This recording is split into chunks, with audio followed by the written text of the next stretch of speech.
We're kicking off a new season of the Champions Chess Tour with a new format and new people in the studio. We can promise you even more action, more time travel, and more of the best chess players in the world. So it's a big pleasure to welcome all of you to the very first day of the Airthings Masters. Magnus really looking happy with himself. The king can't move. Wait. This move is breaking the rules.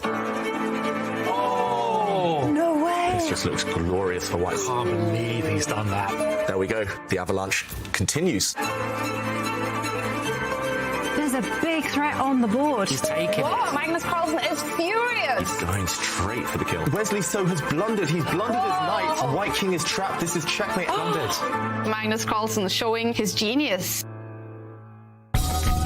And more genius is incoming, and this group of chess experts will be here every move of the way to guide you safely through the Airthings Masters. From my right, Grandmaster David Howell, International Master Tanya Sachdev, and Grandmaster Robert Hess, all the way from the US. A big welcome to the Oslo studio, Robert. Thank you, Kai. It's a true pleasure to be here. And what an exciting day. For the first time, Champions Chess Tour now on chess.com. How excited are you? It's great to have the chess world unified. All of the best players taking part in the same tournament. Couldn't be more exciting. As he mentions, David, Chess24 and chess.com now unified to create this one massive tour for online chess.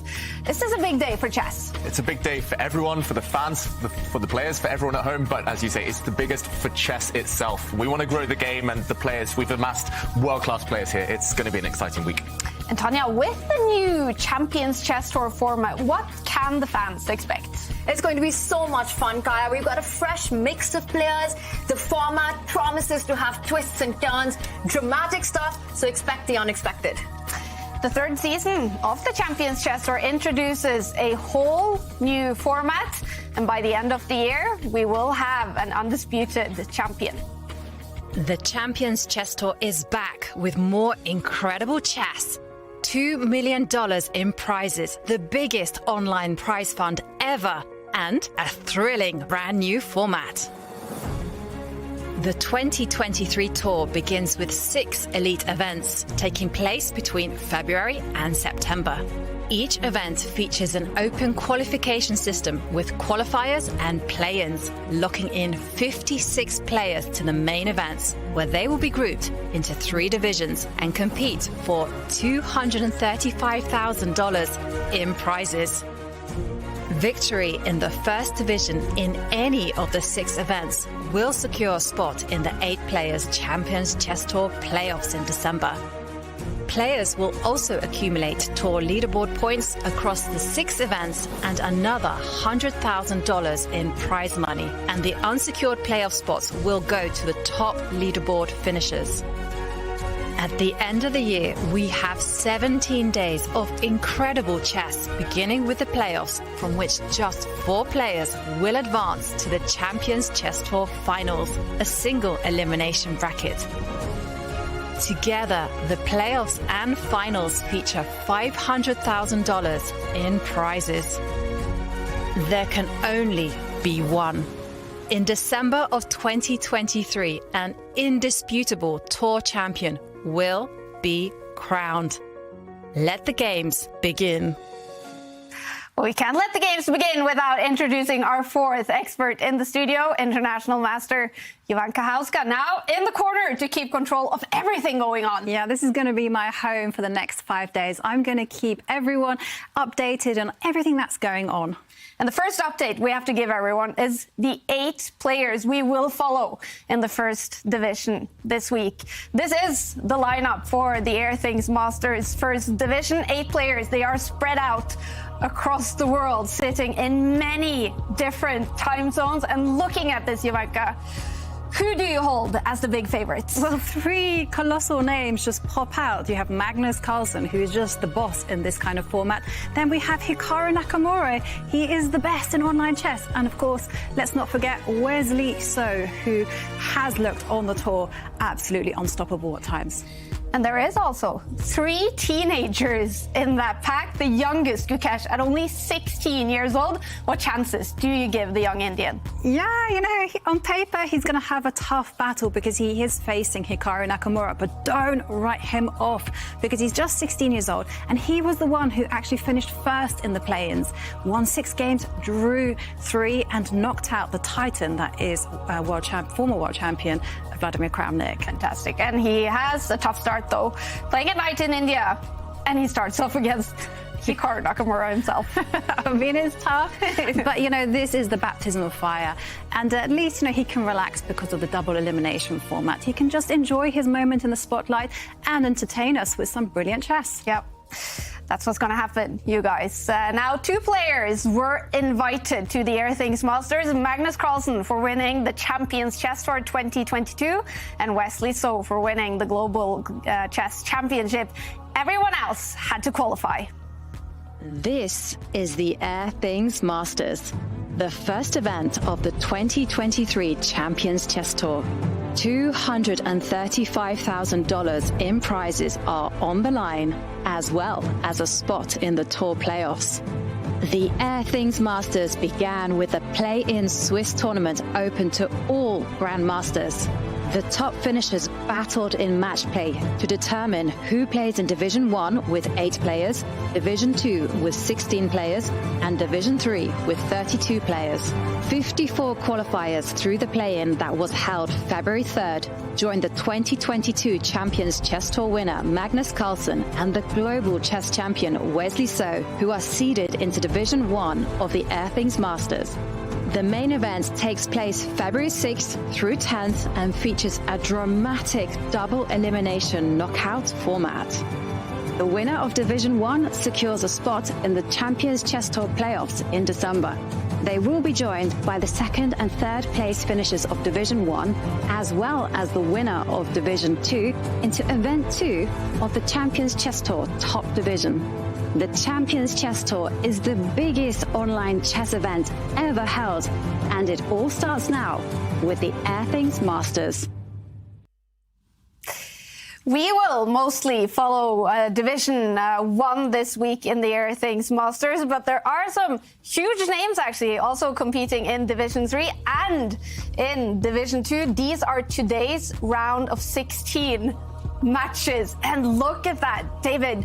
Jan Nepomniachtchi is in there. Fabiano Caruana. How did they end up in Division 2? Yeah, some huge names. You mentioned 2 there, Jan Nepomniachtchi and Fabiano Caruana. There's also Vladimir Kramnik, a former world champion. And those 3 specifically, they fell at the final hurdle of the play-ins. They did lose the playoffs. They failed to make it to Division 1. That just shows how strong, how stacked this whole field is.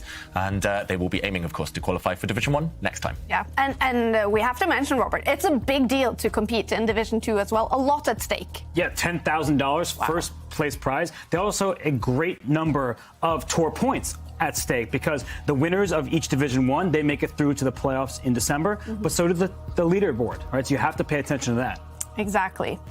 Now, in all 3 divisions, double elimination is the format, which basically means that anyone can lose a match and still win the whole event, but the second you lose a second match, you are knocked out. And this is the bracket for the first division.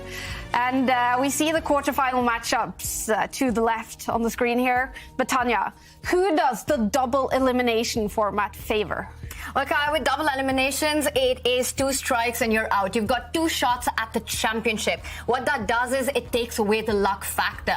It seems to favor the player who is truly the best. So the best player has the best shot at winning the championship.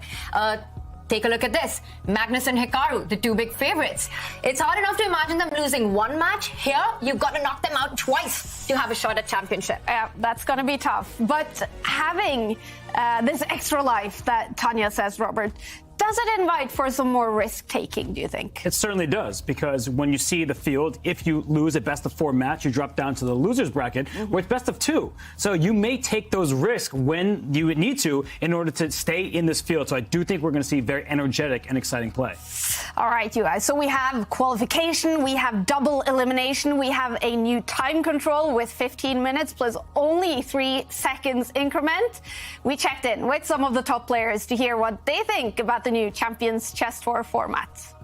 I think the tour last year was great in the sense that we had so many young players who got the chance, but now we get all the top players as well as the young players, which I think will be super exciting. At the same time, the competition is going to be tougher because Magnus Carlsen is going to be playing basically in all events, and also Hikaru Nakamura is there.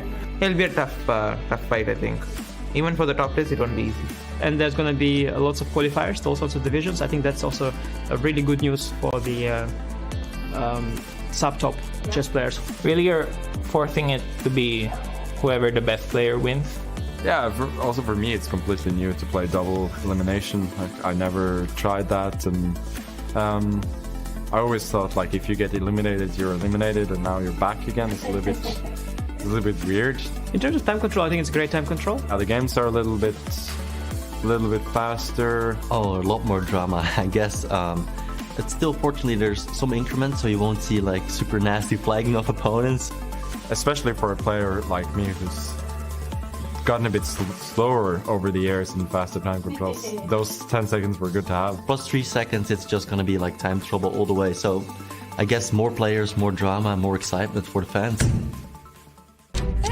And the action is about to start. Everyone with 4 big quarterfinal matchups. In 3.5 minutes, the Airthings Masters will start. And today's matchups are some big ones. Hikaru Nakamura, he's a beast at online chess. And he plays today against the surprise winner of the qualifiers, 16-year-old Gukesh. And then the winner of the 2022 Global Chess Championship, Wesley So, against Mamedov. And then the big battle between the teenagers, both at 19 years old, Firouzja and Arjun Erigaisi. But we will follow the first game between the reigning Champions Chess Tour winner Magnus Carlsen against a debutante on the tour, Alexei Sarana. And David, who is this guy? What is his strengths, Alexei Sarana? Sarana is young and dangerous. He's 23 years old. He can beat anyone on his day. He's especially good with the white pieces. He's very well prepared. He can play all sorts of positions. And if you give him a chance to attack, he will go for you. The last time these two faced each other, Sarana did take the win. He must be coming in with confidence. So the last time they played, Sarana actually beat Magnus Carlsen. What happened there, Tanya? It was at the World Blitz Championship, and it was a win, not just the result, the quality of the game, super convincing win, and that's just half the story. Alexei Sarana, before taking down the world champion, also beat Hikaru Nakamura, also beat Daniel Dubov, a very dangerous opponent today for Magnus. I actually heard you before the show, Robert. You call him the upset king. Is that what Alexei Sarana is all about? Just upsetting the big guns? Well, he upsets the people that he beats, that's for sure. But he's also, I think, underestimated by the public. He is not quite 2,700 in FIDE classical rating, but he has beaten the likes of Vidit Gujrati and Shakhriyar Mamedyarov in lengthy matches in the Chess.com Global Championship. So with the names that Tanya mentioned as well, he has a who's who of names at his victim list. Yeah.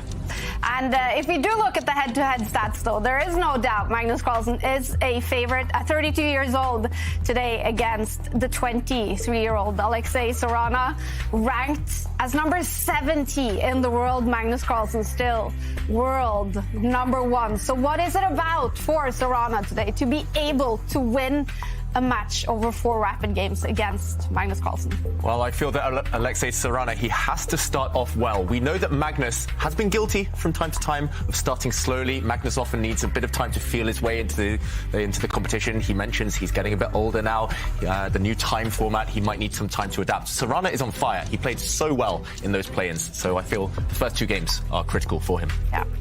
And only 45 seconds until they played the very first game of the 2023 Champions Chess Tour season. It must be a special feeling to start off the season, the very first game, blank papers, you know, anything can happen. What do you expect from Magnus with the white pieces in the first game? I'm looking forward to see what he brings in the opening. We've seen Magnus try out these absolutely crazy openings, offbeat stuff previously in the Champions Chess Tour, but will he take that chance against a player like Alexei Sarana, who's so well prepared? And it just might be the strategy that he's looking at. Now, Sarana is known to be a top-tier tactician. With the white pieces, his prep is second to none. I'm actually expecting Magnus to blow out an opening surprise in this one. Really? Do you agree, Robert? I think so, because Sarana is that well prepared. Catch him off guard. That might be the strategy. And what could that be? What would catching him off guard mean, David? It could mean anything for Magnus Carlsen. I don't think we'll see something like the Bong Cloud or 1F3, you know, openings that he's experimented with on the tour, but something early that will get Sarana out thinking on his own, just maybe a different pawn structure. And Magnus does start this quarterfinal with the white pieces. I think that is huge for him. We mentioned Sarana is blisteringly good with white, so it does feel like Magnus rolls some dice sometimes. I think the first few moves will be quite classical, quite normal, and the surprises will start a bit after that. And we see Magnus Carlsen is ready in his secret lab chair, not sitting in his home in Oslo. He is, as I hear rumors, visiting a friend in Canada. The Chess Bros, well known to the public, of course, and well, they've been posting on Instagram and stuff like that, so I feel like we can let that surprise out. I agree. Yeah. So he's actually playing from Canada, Magnus Carlsen, quite early in the morning for the world #1, getting ready for game #1. So remember, it is best out of 4 rapid games to decide each of these matches. If they are tied after those 4 rapid games, then we will head straight to Armageddon tiebreaks to decide who goes through to tomorrow's winners semifinals and who is knocked down to the losers bracket. And a big smile on Magnus Carlsen's face. Is that Erik Hansen that we see? That is Erik. So he's got a supporter in the background. Erik Hansen is not playing in any of the divisions, is he? No, not that I know of. I'm not sure if he played in the play-ins, Erik Hansen, but either way, Magnus, this is the first time we've seen him arrive early for a game on the tour in ages. So it's good to know he's got his tech support with him there in Canada. Tech support, cheerleader, all on board. I think it's a really crucial point how rested Magnus is for this first game. He's traveled over the weekend. He's in Canada right now. We also saw him at the end of Tata Steel. He looked absolutely spent. So it's going to be a lot about recovery and energy. Yeah. Now, how would you say that Magnus Carlsen's form is? We've seen him in the Rapid and Blitz World Championship of lately and in the Tata Steel. He was on a tear at the end of Tata Steel. He struggled in some of the earlier rounds. He lost 2 games in a row, unexpected from the world champion. But at the end, when he needed his best form, he found it. That's scary news for Alexei Sarana. Yeah, but this is rapid chess, and it is a faster time control that we have been used to the 2 first season of the Champions Chess Tour. So we have had 15 minutes plus 10 seconds increment. This year is only 3 seconds increment. And how big of a difference is that, David? That's huge. There's far less margin for error. With the 10-second increment, you can kind of lose your orientation in the position just for a few seconds and kind of recompose yourself. This one is purely about instinct. 3-second increment disappears so fast, and we will see some kind of real calamities on the chessboard once the players tick down on the clock. So, yeah, it will be about who adapts first, and it might favor actually those who played in those play-ins, like Sarana. Magnus, he's coming to this fresh. His last games were at Tata Steel, 7-hour time control, very, very different type of game there. And I'm expecting Magnus to be okay. He's very experienced online, of course, as well. But Sarana, maybe that's something he can play on the clock. And the matches should have started. Obviously, some technical issues here to get the 2023 season kicked off. We do not have an image of Alexei Sarana, but he should have arrived and should be ready to kick off the season with a match against Magnus Carlsen. Do you think this is big for Alexei, Tanya, to play not only a game, but a match, 4 games against Magnus. Huge opportunity for Alexei in the Champions Chess Tour. It is his debut in the tour. It is a platform that he hasn't had the chance to showcase his results in. In the playoffs, he beat Fabiano Caruana. And what a match that was. He had to win on demand and then beat him in the Armageddon. And as David, you were mentioning, having that practice in to start the first round where often things can be shaky, I think this matchup has huge potential for an upset. We also look at, well, the prize fund of the Champions Chess Tour. Now, for players like Magnus and Hikaru, whatever that means, it's 100x for a player like Sarana. The financial support. We've seen breakout moments for these teenagers on the Champions Chess Tour. Now, whether it was Prague, whether it was Arjun in the previous editions, you know, these are the moments that these players are waiting for, and it could be Sarana's day-to-day. Yeah, we've seen huge moments for, as you mentioned, Gukesh, Pragnananda beating Magnus on the tour.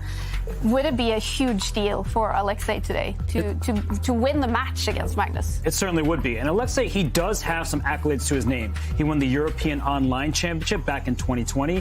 He beat Anish Giri and David Navarra in that tournament. He knocked them out of the bracket. Wow. So it's not like he's incapable of taking down Magnus Carlsen. It's just a Herculean task for him. So Alexei, great success in the past. This would be his lifetime achievement. Yeah. And we are waiting for the first game to start. Hopefully, Magnus Carlsen with the white pieces will make his first move very soon. You guys are hinting that we could maybe see some surprises. Should we have a little bit of a bet? What opening move do you think we'll see on the board? I think Magnus will stick to something he knows and trusts. I suggest 1e4. How about you guys? That's my test, 1e4. David playing safe there. I'm going to go with 1b3. Oh, okay. I'm going to go with the Catalan. I think Magnus Carlsen used its success in the World Championship. Why not again here in the Champions Chess Tour? All right. So what about you? Yeah, you're not getting out of this. All right. You said... I said 1e4. Okay, so I'll go on d4. Solid bet. Let's see. It looks like now Magnus Carlsen is leaning towards the screen. Does that mean he is getting ready to make that first move? Or is there still some technical issues? And while we wait, I should mention that these two, just kind of unofficially online, just in some friendly games, they have had very long matches. I remember once staying up till 2, 3 a.m. in the morning watching Magnus play Sarana. I think they played nearly 100 games in that one session. And it was all so Magnus could try and adopt Sarana. And he did succeed eventually at like 4 a.m. in the morning, but it just shows how much these two love chess and how practiced they are in the art of online chess. And if we do have anyone new to chess watching adopting in chess, what's that mean? That means winning 10 games in a row. Wow. So impressive stuff. I think that was bullet chess, very different from this, of course. But yeah, Sarana did get some knocks in too. He did get some wins under his belt in that one. Fantastic. All right, let's hope the first game starts very, very soon. This is the first day of the Airthings Masters.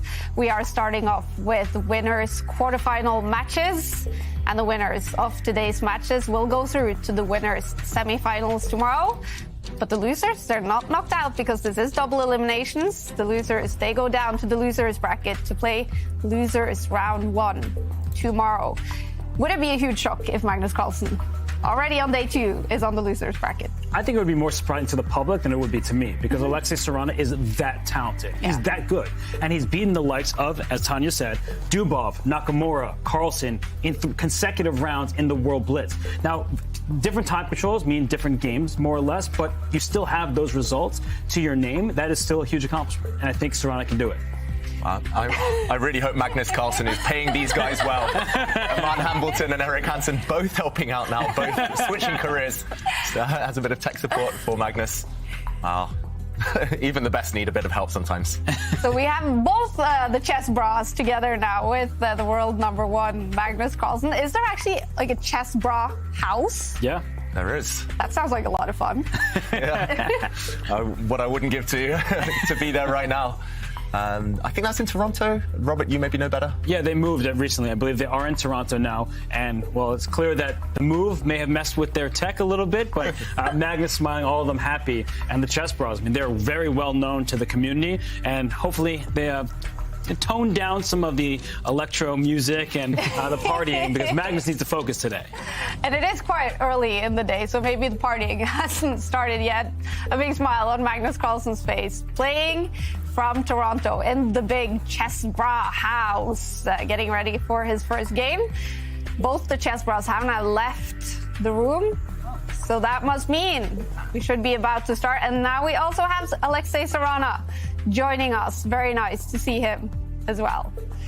There's such a contrast between the two players. I don't think I've seen Magnus this happy before the start of a round. That's true. I don't think I've seen him arrive on time for a round to begin with. Especially a morning round. A morning round. And Sarana, they're looking super focused. Yeah.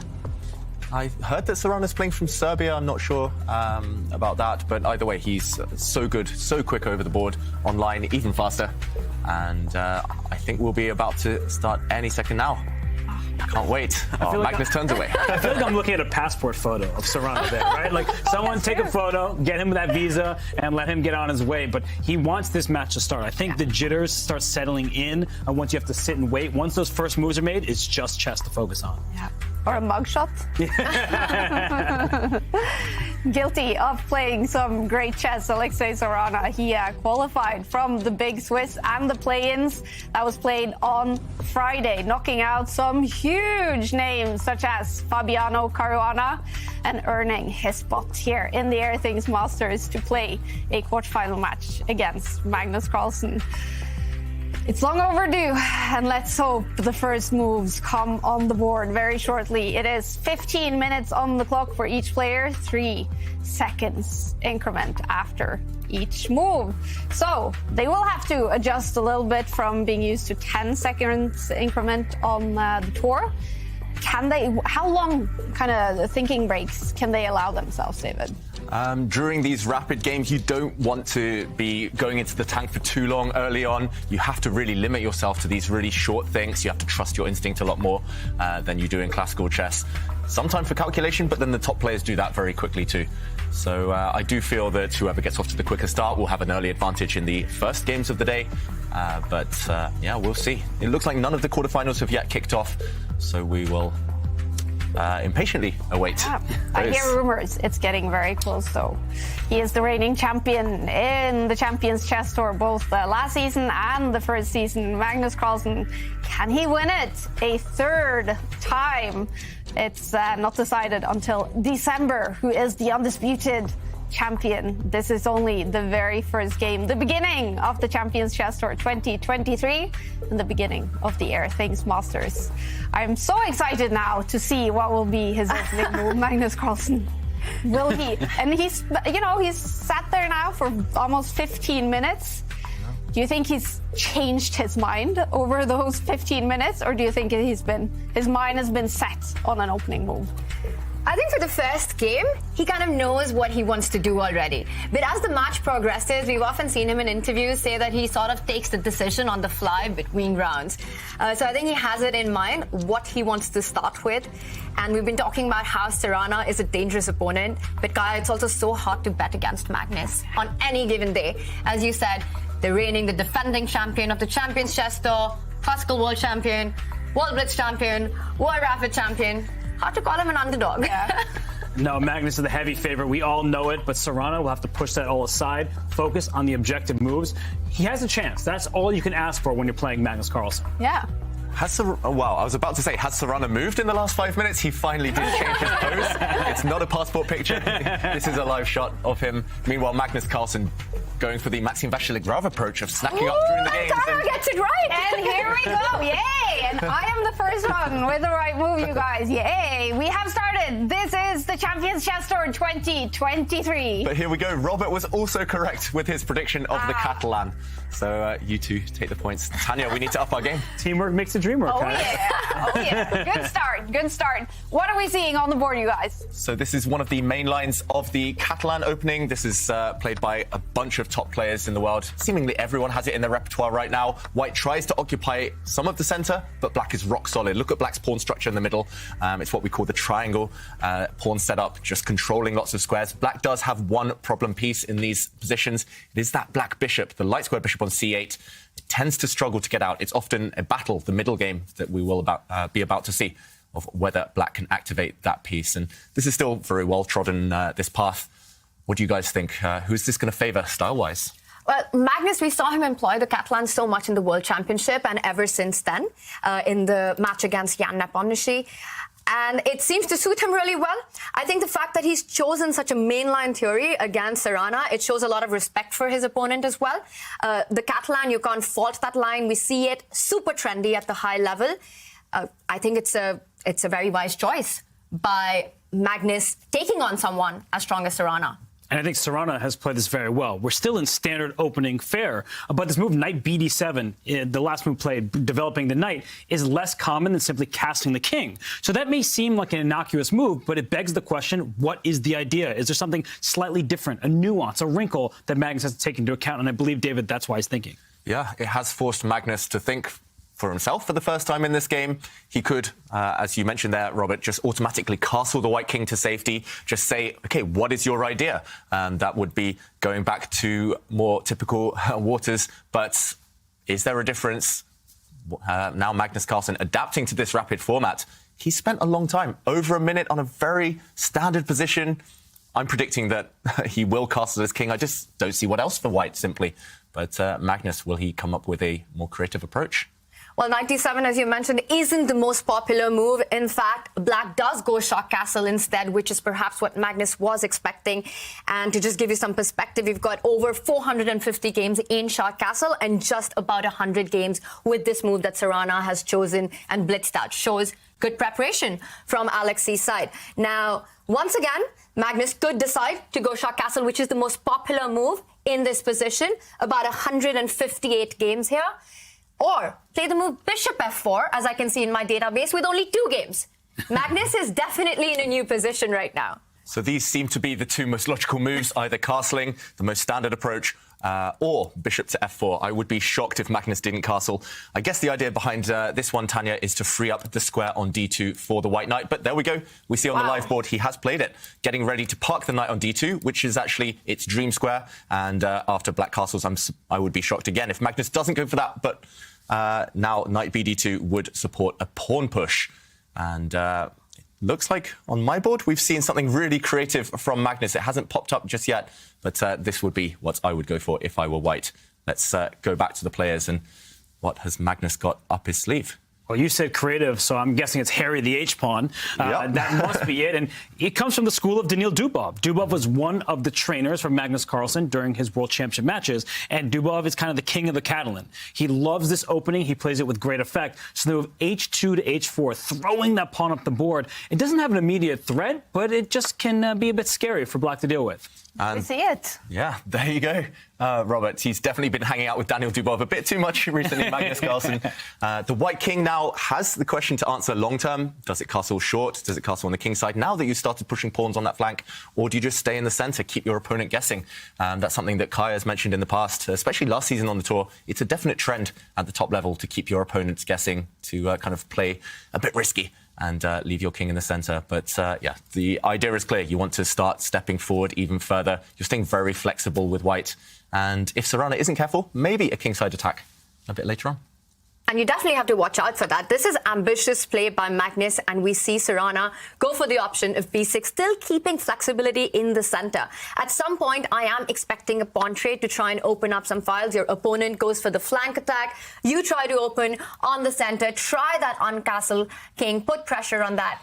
And as the pieces develop, I think the way for Black here, David, is often to just take out the bishop on c8, get it to b7, trade the pawn on c4, pick that pawn up, put your knight on d5, and try to create play in the center as long as white's king is not castled.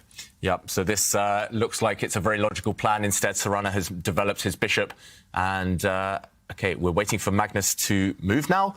What do we think? Is he going to castle? Is he going to decide? Is he going to go left, right, kingside, queenside? Is he just going to leave it even longer and maybe advance his pawn in the center? So many questions. It does look very kind of surprising to me that Magnus has gone for something this provocative. It feels like just castle your king, you know, play all the simple moves first. It's the first game of the day. It's a morning round. But What do you think of this, Robert? Something I like to point out is that knight on d7, right in front of the queen, it's dominated by the pawn on d4. So when there's a pawn 3 squares away from a knight, the knight is in some trouble. So I do like the contours of the position for white because that black knight's a bit passive. So playing the move e4, it's very common, it's a topical idea, but you offer some trades, and that's usually good for the side with less space. That knight on d7, the knight on f6 fighting for the same squares, called superfluous knights, thanks to Jeremy Silman. So I do think we'll see a series of trades, and the knight on d7 will become a happier piece. Yeah, finally the knight can start to breathe, and it would have a nice square. It could attack the white queen, for example, but okay, what has Magnus Carlsen done? He didn't automatically recapture. Let's go back to the game, because I was certainly expecting an automatic take on this e4 square, but instead of capturing this pawn, Magnus says, no, I'm going for the attack. He brings his knight forward. Of course, this pawn will disappear long term. It's now attacked 4 times. The white bishop is open towards it, but he's also hinting at a potential attack on this square. Look how the queen's vision, long X-ray vision there, is potentially going to hit the h7 pawn. And Sarana doesn't even blink. He's playing so quickly against this really creative idea. He plays c5. Again, if your opponent attacks one side, fight back in the center. But the bar is really liking it for Magnus. Yeah, the evaluation bar, we should mention on the side there on the left of the board, up on white side. Yeah. Surprising to me, especially considering Sarana is playing so quickly. Feels like he's in his home preparation somehow, but we've got to trust the engine from time to time. And the speed with which the players are blitzing out their moves, it seems as if they know what they're doing, but this is a brand new position. It's never happened before. So they are playing over the board. This move by Magnus going knight to g5, attacking on e4, and now he blocks off the center, blocks off that bishop on b7. This pawn advance is a very typical way of getting back to the position after black has made the move c5. You want to keep it blocked and you want to keep pressure on e4. I like this approach of not allowing black to capture on d4 and opening up the center. Yeah, he's opening it in a way that could potentially be favorable for white. He's saying, okay, we can open it up, but on my terms. And what do we think? Is this involving a second pawn sacrifice temporarily? Maybe we have to jump in and show some lines here, Robert. I think so, because it looks like after d5, black has that square under control. You can start taking that pawn on d5, and that has just happened. E takes d5 was played. White has to take back with the pawn. And if we get some trades on that square, white will then castle queenside at long last. And black will be up 2 pawns, but white has the initiative. The momentum is in the favor. There's a pin down the d file. The e4 pawn will be hanging. Maybe there's some better moves along the way. Maybe castling king was now strong as just bringing the rook to d1. But either way, we see how quickly white's pieces come into the flow of the position. Yeah, and just to go 1 or 2 moves further, if the black bishop drops back, we can, for example, take this pawn simply with our bishop. And look at this, already devastating threats on the board. This is a huge threat of checkmate. The black king not entirely safe. And actually, I don't really see how to prevent this. This could be really dangerous already. And this is the current position. Of course, we're waiting to see if Sarana does take this pawn. There is a threat, however, of stepping forward 1 square to trap the black bishop. So already huge questions for Sarana to answer. Wow, what a start, you guys, to the 2023 season. Magnus Carlsen may be about to castle opposite sides. Yeah, looks very likely. Yeah, that's going to bring some action. Now, we want you guys at home to join in the conversation, to join us here in the studio. And you can do so either participating in the Twitch chat or by tweeting us using the hashtag #ChessChamps.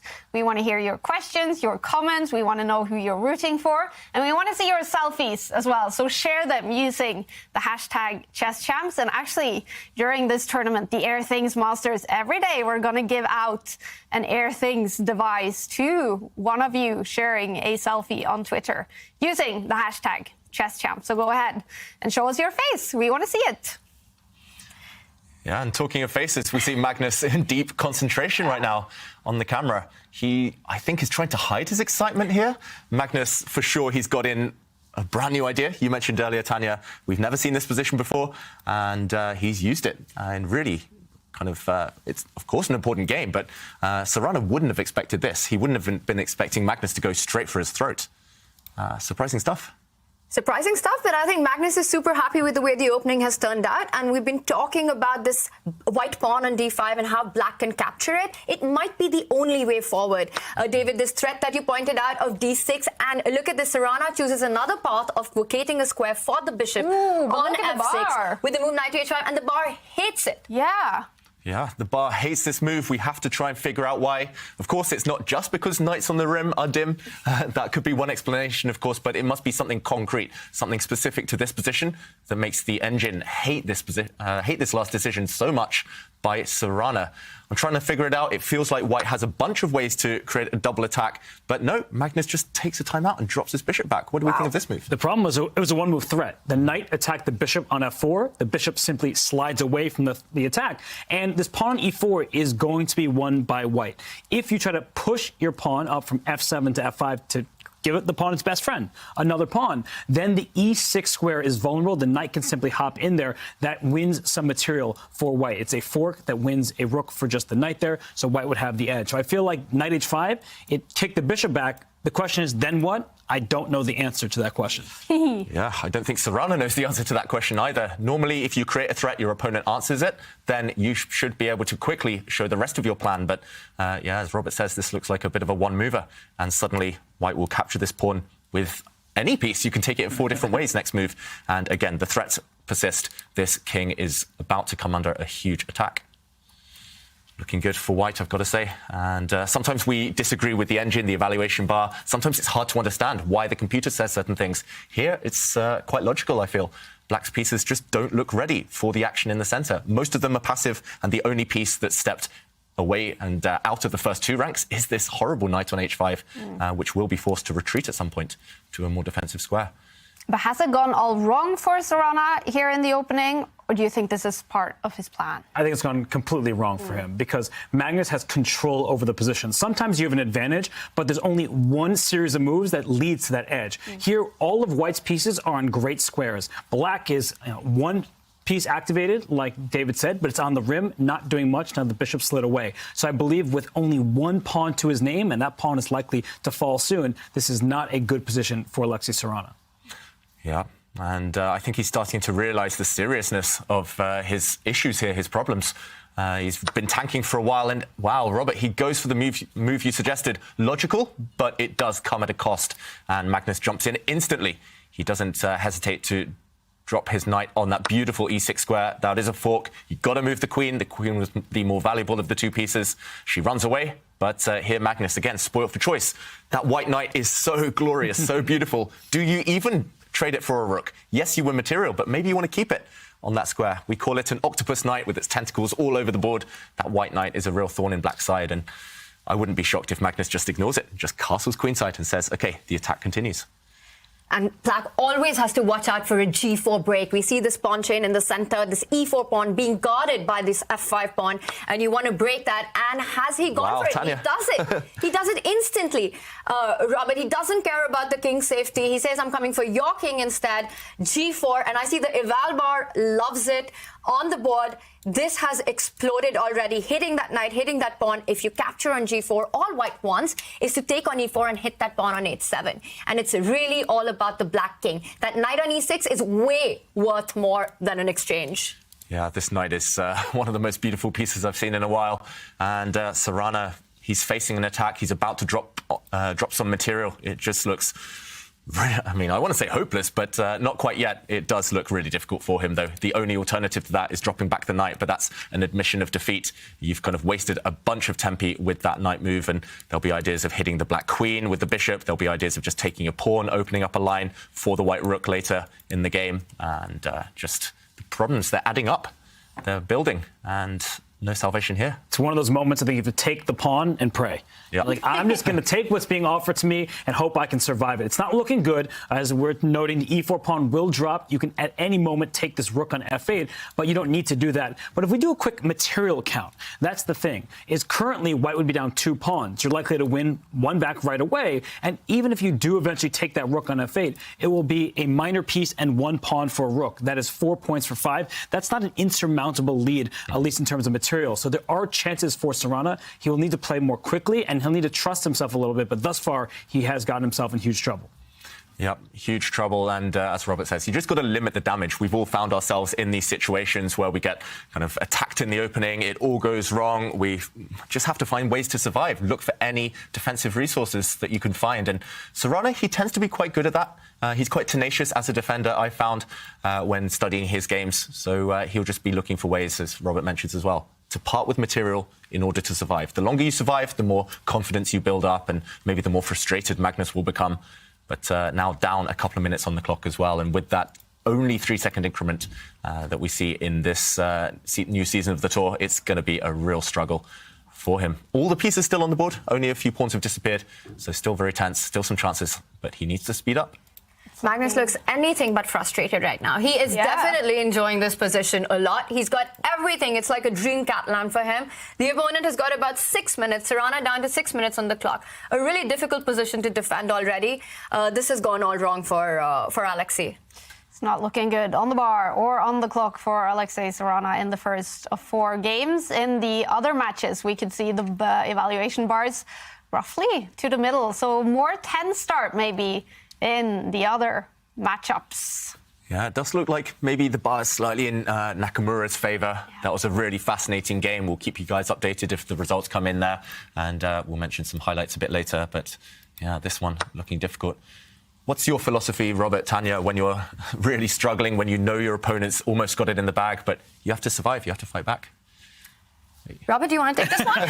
Sure, I will. I'll take this one. I think that Sarana is a speed demon. He is really resourceful when he even is down to his final seconds. He has great experience in rapid and blitz time patrols. So at some point, he's just take what's offered to him and run with it. He did just take this pawn on g4. He is up 2 pawns at the moment. It's not like there's an immediate checkmate or even an immediate devastating threat. So his position is worse. He acknowledges that. You can see it on his face. But it's not that terrible. So as long as he can shore up and prevent the immediate threats, he does have a chance in this game. And we see Magnus just take this pawn on e4 with the bishop, creating a threat against the h7 pawn. But the evaluation bar, it's taking a little bit of a dip. A knight can come out to f6. There is activity for Black's pieces, and that's the best news of all. Yeah. And at least his next couple of moves are very natural. He did bring a knight to f6 as a bit of a defensive rock there. Black's knights, superfluous perhaps, but they do control and defend, cover some really important squares. Magnus eventually, after resisting the temptation for a few moves, he has gone to grab the material. So White has won that rook for his knight. He's currently 1 point up if we do a count. But yeah, it's more about the piece activity. White has nice centralization. Black needs to just lock things down. And I like this last move by Sarana, planting the black bishop on d6, the dark square bishop, blockading White's central pawn. You cannot allow that one to advance. It would be too strong. It would win the game. And he seems to have done a good job of at least covering things for now, holding things together. Do we think Magnus has a breakthrough now, or is he just going to improve his pieces as we see in front of us? I love that approach. He's already up materially. He just brings the last piece into the game. Bring all your toys to the nursery, as they say. And rook to e1, centralizing it. David, as you were talking about the approach in such difficult positions, I think your mindset just has to be to survive another move. Yeah. You just have to make sure that you're not losing on the spot and keep pushing your opponent to find ways, because the hardest thing in chess is to win a winning position. We've seen even Magnus sometimes not being able to do it. So that is what Sarana's trying to do. He's trying to keep himself in the game, but it's going to be hard, this one. I like that White is materially up, and it looks like White has all the compensation as well. Why is it hard to win a winning position, but easy to lose a losing one? Chess isn't fair, that's why. I was yelled at by Henrik Carlsen, Magnus Carlsen's father, once in a polite way because I asked him something about Magnus. He only needs a draw. And Henrik said, it is very difficult to get a draw in chess. And of course it is. And it must be even harder to, as you say, win a winning position. Yeah, all of these guys, they're super strong. They're here for a reason. They're all beasts, and they all defend extremely well. I think that's what sets the modern generation apart from past years. Thanks to engines, we've all learned that there are resources in positions, and especially the young players. They're so resourceful. And Sarana still fighting back, still struggling perhaps objectively, but at least he started to advance pawns towards the White King. I do want to mention, just a couple of moves ago, the experience of these two, especially in speed chess, has shone through by the fact they both put their kings towards the corner. Black took a timeout to shuffle his king into the corner. Magnus, even though he's the one attacking with White, took a timeout, put his king on a safer square. And that's just because later you don't want to have to calculate checks, attacks, and direct threats. But talking of direct threats, that rook on e6 now, the White rook has landed on a square that the White knight used to occupy, but still an outpost, still defended by White's passed pawn in the centre, and of course by his bishop. And even if Black trades off that rook, it will just be replaced by an equally powerful pawn. Magnus has so many intruders in the Black camp right now. Yeah, and those intruders are only going to start eroding the black position further. This last move is a bit of a sad one. But I love it, though. I mean, from the defensive perspective, you can't trade pieces. You're just going to lose any endgame. You are down material. So rook d8 threatens, in a way. I'm putting it in air quotes because it's not a big threat, but bishop sliding back to its home square, hitting the rook on e6, and the bishop on f5 behind it. So all of a sudden, he's putting up sturdy defense. He's much worse, perhaps objectively lost, but he at least is keeping all of his pieces connected with one another, and that doesn't allow Magnus the knockout blow. Yep. Actually, everything's defending each other right now. These knights are kind of clinging onto each other for dear life.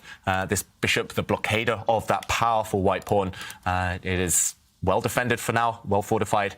I do wonder if Magnus can start upping the pressure. I'm not sure whether you have time to bring your rook, kind of park it, doubled rooks there. Instead, Magnus centralizes his knight. Wow, nice move. And adding even more pressure onto those two kind of most important defenders. Exchanging pieces as well, as Robert mentioned, helping when you're ahead on material. Yeah, I love this move, knight e4. Very strong. That knight on f6 with the spin on the d8 rook, you just want to get rid of that and your task becomes that much easier. You're also hitting that bishop on d6. That's how you're fighting against the threat of bishop to c8, as you were mentioning, Robert. And I think everything that Magnus has done so far seems like flawless play. Yeah. He just seems really relaxed. I've never seen Magnus like this in the mornings. Normally he takes a while to warm up, but he just looks really relaxed and using this opening idea. He's never let Sarana kind of get a foot into this game. I was talking about getting off to a fast start earlier. Sarana shaking his head. He's normally ice cold, emotionless and fearless, but Sarana shaking his head there. He has played bishop to f4, trying to trade off these pieces perhaps, these bishops. Will that help him? This pawn has also been freed up to start advancing in the near future. Not right now, perhaps, but some calculation to be done for Magnus.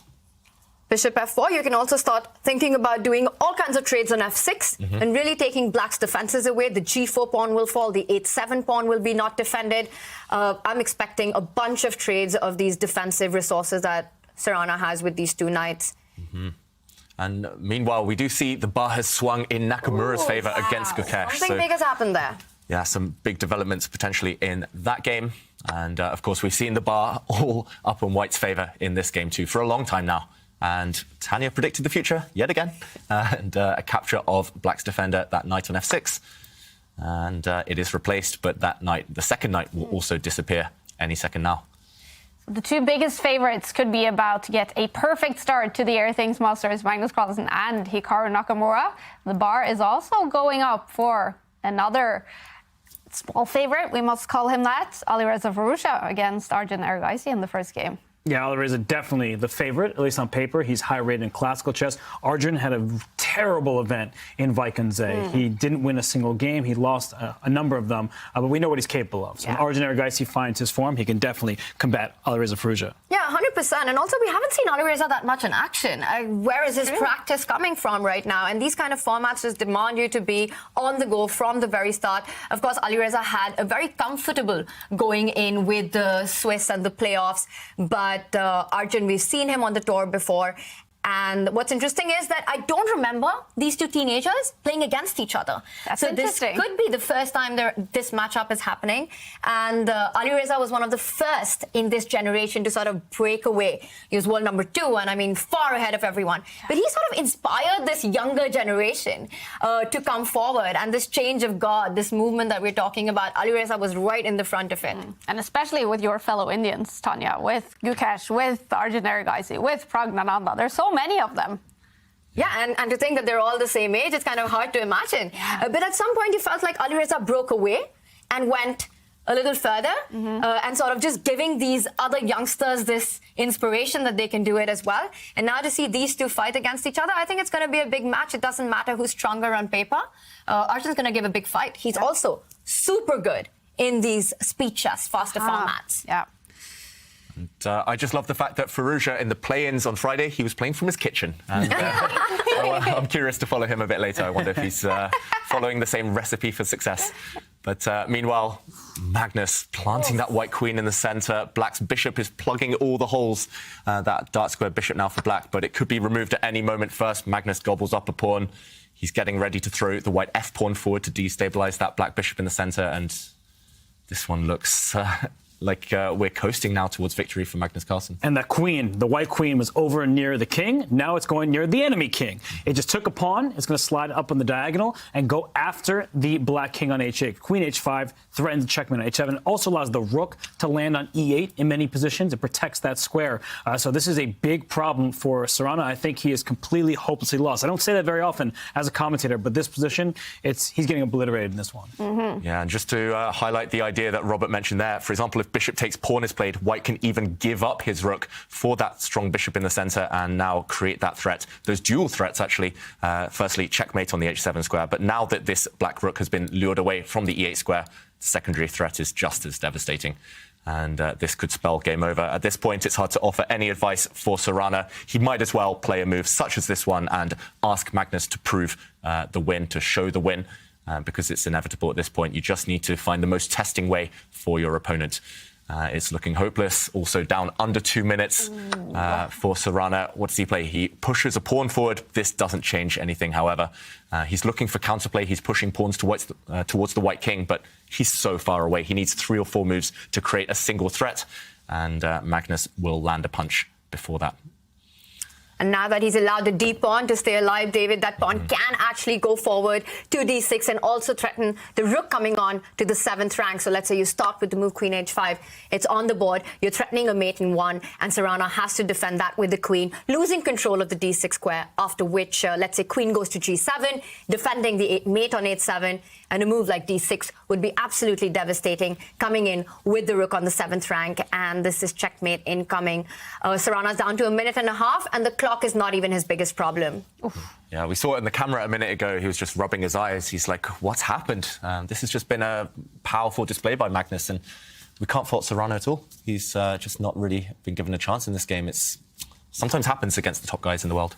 Yeah, he was in an unfamiliar position, and Magnus was on the attack. Sarana felt uncomfortable. He brought his knight to the rim, and it never quite got back in the game, except when it was traded off the board in a winning position for Magnus Carlsen. So this is dominance. This is the world #1 player for over the last decade.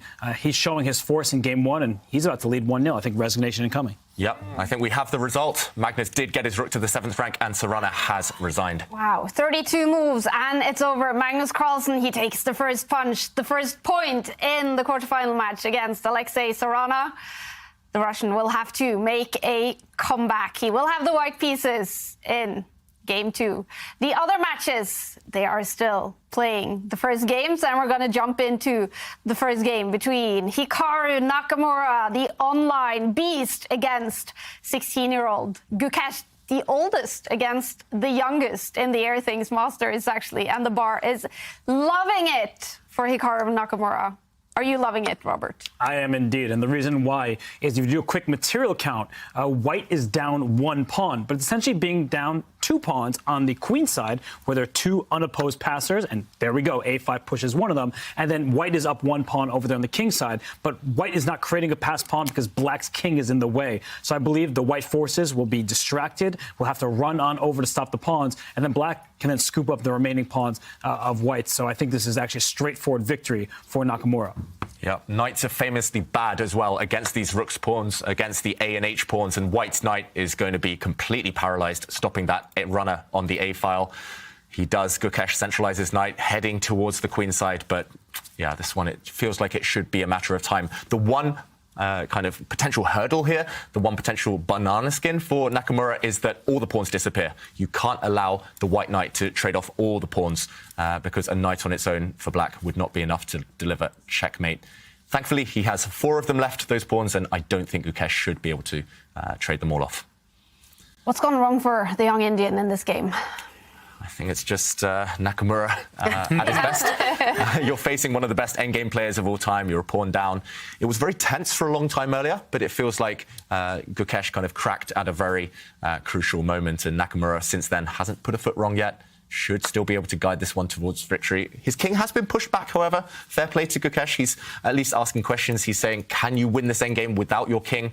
Nakamura's shaking his head. I must say, I haven't seen him play from this location before. It's different from his usual streaming place, I guess. But OK, Ooh, Gukesh. Shaking his head a little bit. Yeah, and the bar, for the first time, at least slightly showing some white. Gukesh has stopped those black pawns in their track for now. Is there a way to break this? What do we think? Well, the good news is that one knight on b5 takes care of both of the black pawns, at least for the moment. And you see the black knight go back towards the white pawns. You're just trying to keep black stuck in place on the queen side, and then black is trying to go after the pawns on the king side. But the white king can slide over and save that pawn. And if the pawns get traded, like you were mentioning, David, that gives white chances. What you need to do is eliminate all 4 black's pawns. And even if that costs you your knight, you will be able to make a draw. A lone king and knight cannot deliver checkmate. So all of a sudden, Hikaru, he's looking a bit frazzled, and maybe he believes that Gukesh has a chance. Yeah, and under 1 minute now for Hikaru, and wow, what a move, giving up his knight, offering that knight as bait, and he's countered very well here. He's realized it is a race. Let's go in and show this knight sacrifice again, because Nakamura now giving up his knight. If it's captured, it's a race between this pawn, 2 squares away from promotion, and this knight. Unfortunately, the knight cannot get back in time to stop this pawn from becoming a queen. We mentioned that knights are especially bad against these rook pawns, and it's going to be a new queen on the A1 square. And therefore, if the knight cannot be captured, it must be driven away. And if the white knight runs, for example, to retreat, the black pawns can start rolling once more. What a move, Tanya. What an idea, knight c7. I absolutely love it. As you mentioned, the knights are the worst defenders against the flank pawns, and knight c7 just on giving up a whole piece, but the a pawn is super fast. And the main idea of this move by Hikaru is, of course, to try to push the b pawn to assist the a pawn to queening. And he sort of found the fastest way to victory. And I'm just thinking, very often the players say that, you know what, Hikaru's expressions can be so deceptive.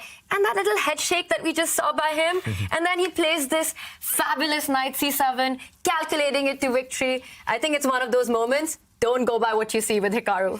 Yeah, he's full of those expressions which throw us off, but also throw his opponents off. And yeah, his a-pawn now is only 2 squares away. That white knight and that black a-pawn basically cancel each other out. Ooh. And finally, those head bops, I don't know what to call them. Hikaru knows he's winning. Yeah. And yeah, this one's a matter of time. And we have another huge result, you guys. We were looking at Alireza Firouzja, Arjun Erigaisi, saying that it was looking quite good for Alireza Firouzja. Something has happened here.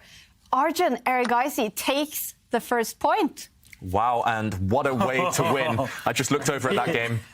He won it with a queen sacrifice, Robert. Yeah, it was a beautiful queen sacrifice at the end. So he was able to take game 1. A gorgeous play from Arjun Erigaisi and his compatriot, his friend, Gukesh. I mean, he's struggling now against Nakamura, down a pawn in this endgame, and I think looks were deceiving. Hikaru Nakamura shaking his head, but when all is said and done, this one, the B and A pawns, they're too far advanced. The knight on A6 is shepherding them towards the other side, and I believe that black will simply get a queen, and if that queen is stopped, then that requires the white king to dart all the way over to the queen side, and the black king will scoop up the remaining white pawn. So this is an easy finish for Hikaru Nakamura at this point. Yeah, and Gukesh now down to his final couple of seconds. He needs to move. Oh, he made that move, I think, with 2 seconds left. He's running with the white king towards that side, but there we go. I think we have the result confirmed. No way to stop those pawns from running now. The pawns will become a queen, and Gukesh gives up.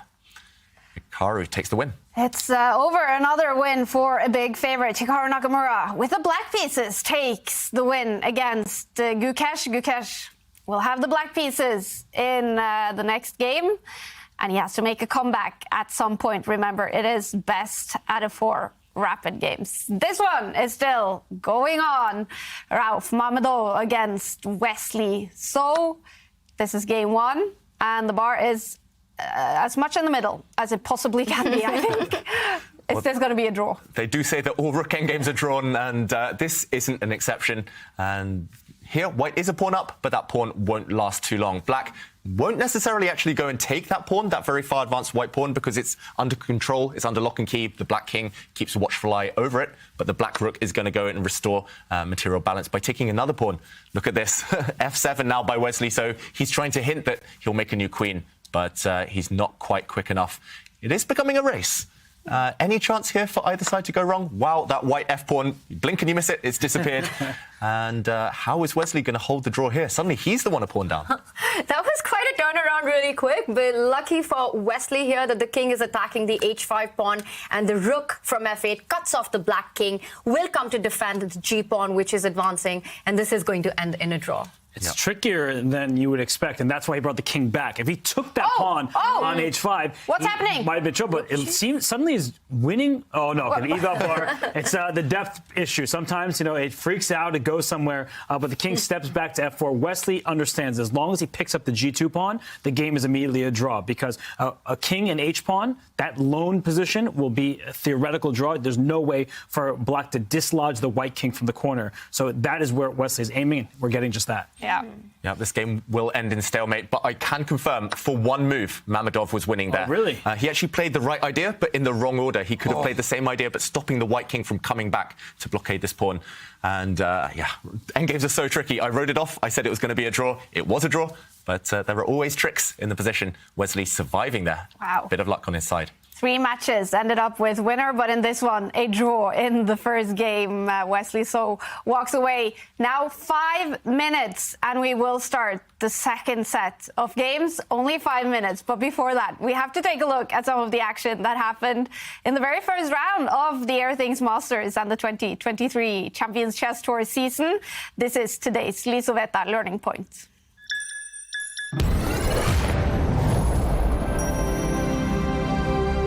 And today's learning point is about bringing all of your pieces to the party, especially when you're trying to attack.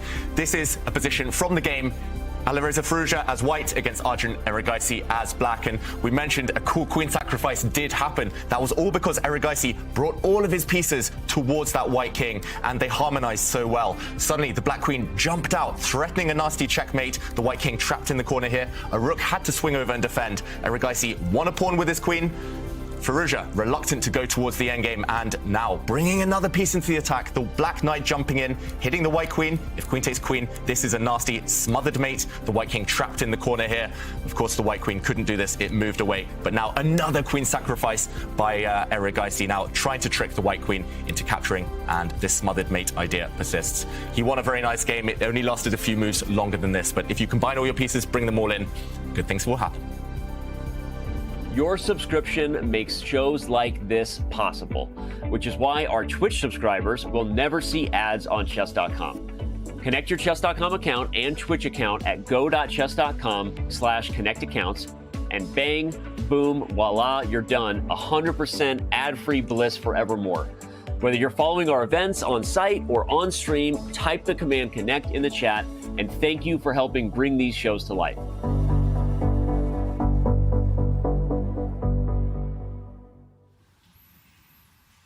We're now going to take a quick Twitch break for anyone who is non-subscribers. For everyone else, we're now going to dig deeper into the first round of the Champions Chess Tour 2023.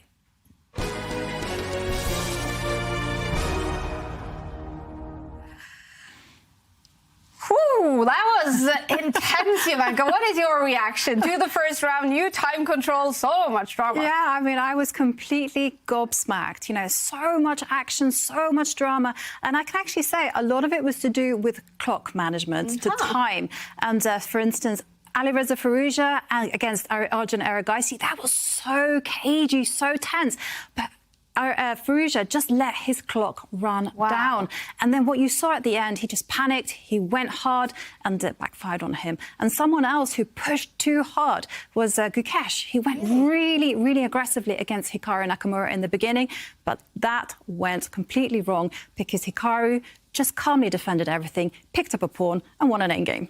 Did we see the players take a little bit of risks here in the first games? Definitely, especially from the underdogs, I would say. I mean, they really tried to push the boundaries. They tried to make the favourites a little bit unsettled and to burn time on the clock. Sometimes it was a good strategy. Sometimes it didn't work, as we saw. Yeah. And Magnus, a big favourite, he won his game. Hikaru, a big favourite, he won his game. But Arjun Erigaisi winning against Alireza Firouzja, is that the one that impressed you the most in this first round? Absolutely, because they really matched each other. I mean, Firouzja definitely will be very frustrated by that game, and he will definitely be going back to the drawing board. And let's take a look at the results, you guys. Remember, it is best out of 4 rapid games. Magnus Carlsen now in the lead against Alexei Sarana. So is Hikaru Nakamura against Gukesh, and Arjun Erigaisi against Alireza Firouzja, Wesley So and Mamedov they are tied. And the second games are coming up very shortly, you guys. So get ready for some more action. We have started. This is the Champions Chess Tour 2023. What has Magnus Carlsen done? He didn't automatically recapture. Sarana doesn't even blink. He's playing so quickly. If your opponent attacks one side, fight back in the center. He doesn't care about the king's safety. He says, I'm coming for your king instead. All right, that was fun, you guys. We have started. How do you feel? Feel great. Yeah. Some really great clashes to start the day. Exciting chess. Players are holding nothing back. Yeah.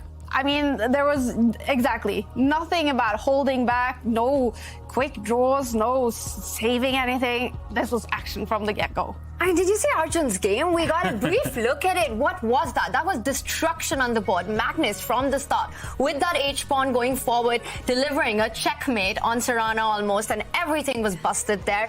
All out. This is the kind of chess we love, and we're getting all the action that we were hoping for. Definitely. And we're going to follow now from the start, game 2 between Arjun Erigaisi now with the white pieces against Alireza Firouzja. Firouzja, he has to make a comeback at some point today because he did lose the first game. And can you imagine the self-confidence that Arjun must have after winning not only the game, but in the fashion he did it? Yeah, not just winning a really stylish victory, but also winning with the black pieces in a 4-game match. Having a win and having more whites in the remaining games, that's a huge advantage. And Erigaisi, he plays all sorts of openings now. What's going to be interesting for me is whether he goes, again, all-out attacking approach, which served him so well in the first game, or does he take a calmer approach? I don't think that latter one will help actually too much against Firouzja, because things will get messy at some point anyway. You have to fight fire with fire, but yeah, it's going to be fascinating. His first game was just incredible. Both teenagers, both 19 years old. Do they also have a similar style, or are they very different kind of chess players? I think they're quite different. I think that Alireza much prefers energetic play. He doesn't like sitting in passive structures. Whereas for Arjun Erigaisi, he doesn't mind maneuvering around the board. He's actually quite mature for his very young age. Okay. So what kind of game should we then expect? I think Arjun's very combative as well. He's not afraid of taking decisions that blow up the position. It really depends on what the position really demands. I've seen him play at the Tata Steel Chess in India, the Rapid and Blitz. He's an absolute monster in speed chess. We've seen him in the Champions Chess Tour. He really thrives in these formats. And Alireza loves fire on the board. Arjun's ready for it. Yeah. You will have the white pieces in this one. In the lead, Arjun Erigaisi. Is he one of those players who plays everything under the sun, or does he have some favorite kind of openings? Well, when he first burst onto the scene, I felt that he was really kind of an expert in certain structures, certain types of positions. But lately, I was looking at Tata Steel Vaikanze. He was playing everything, and not once would he hold back. He had a difficult tournament there, I think losing 4 or 5 games. But still, every game, he'd come back and go for his opponent. And that type of strategy is going to really serve him well in the long term. And of course, he had a breakout year last year, and that was due to his universal style. Just the fact he can play anything and had the confidence to back it up. And yeah, I'm fascinated to see the first few moves. Should we do predictions again? Yeah. It served you well last time, Kai. Ah, that's true. I'll keep my D4. Am I allowed to copy Kai? Because she was correct the first time. I want to join you this time again. D4? Yeah, we're the D4 team. Yeah. I'll go with knight f3. Okay, I'll go. Oh, you've stolen all the good ones. G3. Just throw it out there. And okay, we have Firouzja on our picture. It looks like, is that his kitchen again? Maybe a change of scenery for Alireza. Ah. Well, David, the one thing that hasn't changed is Arjun's expression on camera. He always comes on these tournaments looking like he's just woken up, gotten out of bed. True. And then just goes on to blow up the board. Yes. He might be going to bed soon. It's very late in India, so it's nearing bedtime for him. But you are correct. Through all the events we've seen him play, he won the Junior Speed Chess Championship, beating Nihal Sarin in an epic final. It looked like he didn't even break a sweat. Wow. Wow. And he also made it all the way to the final in the Julius Baer Generation Cup last season. Arjun Erigaisi, he did lose to Magnus Carlsen, but he played a fantastic tournament to make it all the way to the final in that one. Did he really make his big breakthrough last year, Arjun Erigaisi? It felt like that. It felt like everything he touched turned to gold in 2022. He won a bunch of tournaments on the online scene. He was steamrolling through some kind of world-class players. And of course, 2023 didn't start off that well for him, but we know he's on a hot streak. He's over 2,700 now in Classical. He's there to stay, and we'll be talking about him, both of these players, hopefully, for years to come. I really hope Firouzja as well comes back to over-the-board chess a bit more in future. It's been maybe a bit more mysterious what he's been up to over the last few months, but Erigaisi, he's been playing tournament after tournament after tournament, barely taking a pause for breath, and that's helped him improve. That's the trick to success. So I went to Tata Steel to interview a few players, and many of them would mention Alireza Firouzja as one of the favorites in the Champions Chess Tour 2023. And they would also mention something about fashion, that he's gotten into fashion lately. What is that rumor? I think that's the memes, right? Online people just say that all the time in the chats. He might be into fashion, but it's clear that he's still into the chess, and we do have liftoff, so the game is underway. Here we go. Game 2, you guys, between Alireza Firouzja and Arjun Erigaisi. Well, he might be into fashion, but you guys should get into punditry. I mean, Kaya and Robert, 1d4 on the board. I love it. Nailed it again. And it's a London system. Are we allowed to boo openings here in the studio? Is that because it's a boring opening? I just think that it creates a situation that is a slower build-up. It's not going to be a game. Maybe they'll show differently, but it's usually kind of a calmer start to these positions. Yeah, I think we're only allowed to boo the London system, the French, and maybe the Berlin. Those three. Anything else is off limits. Those three, fair game. But it has made Firouzja pause for thought. I'm very surprised, I must confess, because Erigaisi has been dabbling in the London system quite a lot over the last year or so. He's also been playing the Jabava London many times. He used it against Magnus, for example, in the World Rapid Championship. So this surely shouldn't have come as a surprise if Firouzja was doing his preparation. But maybe he was just thinking, new match situation, I'm down a point, I want to play for a win. I can't just choose a solid option. I can't just play for a draw in this one. So Firouzja fianchettos his light squared bishop over there on the queen side. I was about to say, could we be going towards a Queen's Indian type of setup? But d6 there, pushing a pawn, just blocking the London bishop, the white dark squared bishop there. Very sensible. He's getting ready to bring more pieces out and just keeping Erigaisi guessing here. It's very much out of the realms of theory here. It's just about who understands the plans, the setups better in the ensuing middle game. I also like how flexible both players have kept their structures. Black can also fianchetto the other bishop, I was just about to say, from the king side. G6 and the bishop lands on this long diagonal. White not committing the c pawn. So here, Arjun is deciding whether he wants to put it to c3 or to c4 for a more aggressive approach in the center. Mm-hmm. First, we might see Erigaisi just get his king to safety, get the white king castled. London system players, they follow a tried and tested method here, a system in the opening. They just want to put the white bishop out, maybe on e2, get the white king castled, drop the dark square bishop back, and then start playing chess, and then start playing the game. The London system, not everyone's favourite. Loads of memes out there for it, but hopefully this one will liven up at some point.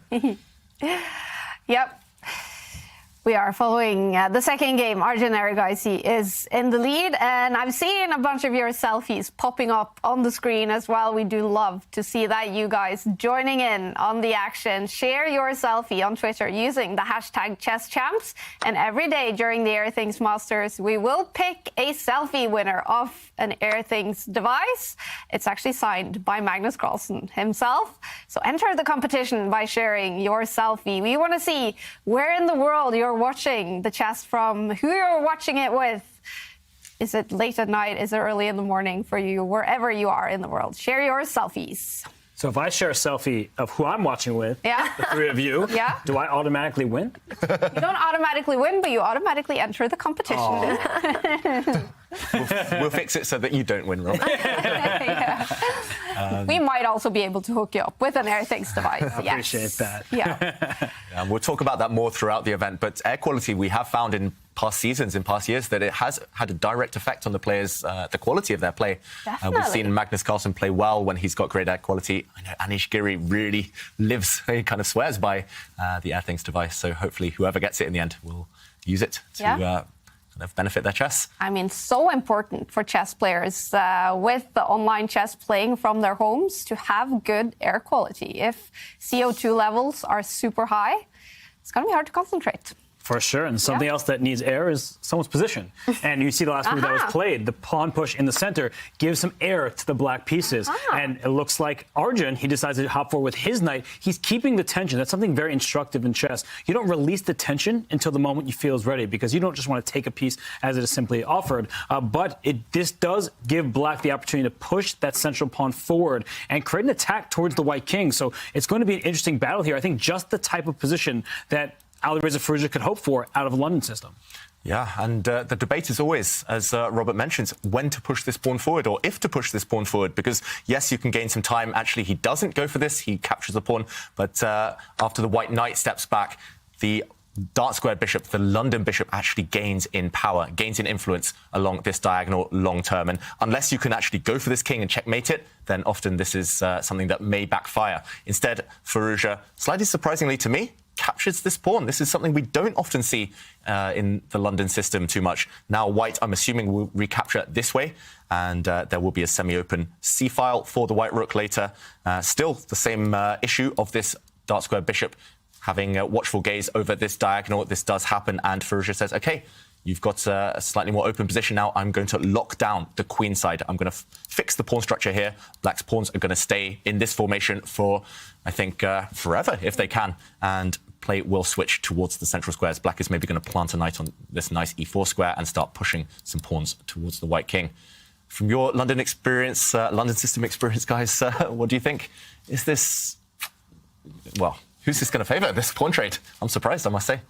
I actually like what Alireza has done with this pawn trade, and I think it was encouraged by White's move, pushing that a pawn to a4. And this is the point that I was going to make, David, that the knight can jump to b4 as well, because White's pawn has all the way gone up to a4. You don't have to move a3 pushing that knight. So the b4 square is a super nice square for your knight to land on. So yes, you want to trade in the center, forcing White, well, not forcing, but White wants to pick that pawn up with the c pawn as he did.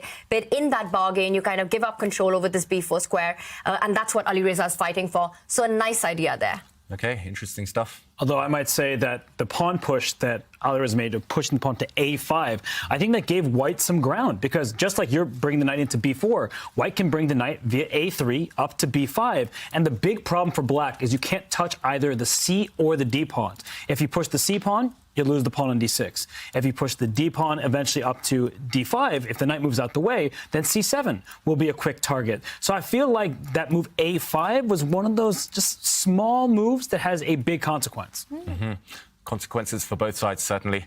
And let's go back to the players. I do expect them, because this is a more maneuvering type of battle, to spend quite a lot of time. I do notice, especially in the rapid format, players tend to invest their time when there's lots of different plans to choose from. When it comes to calculation, they're so quick.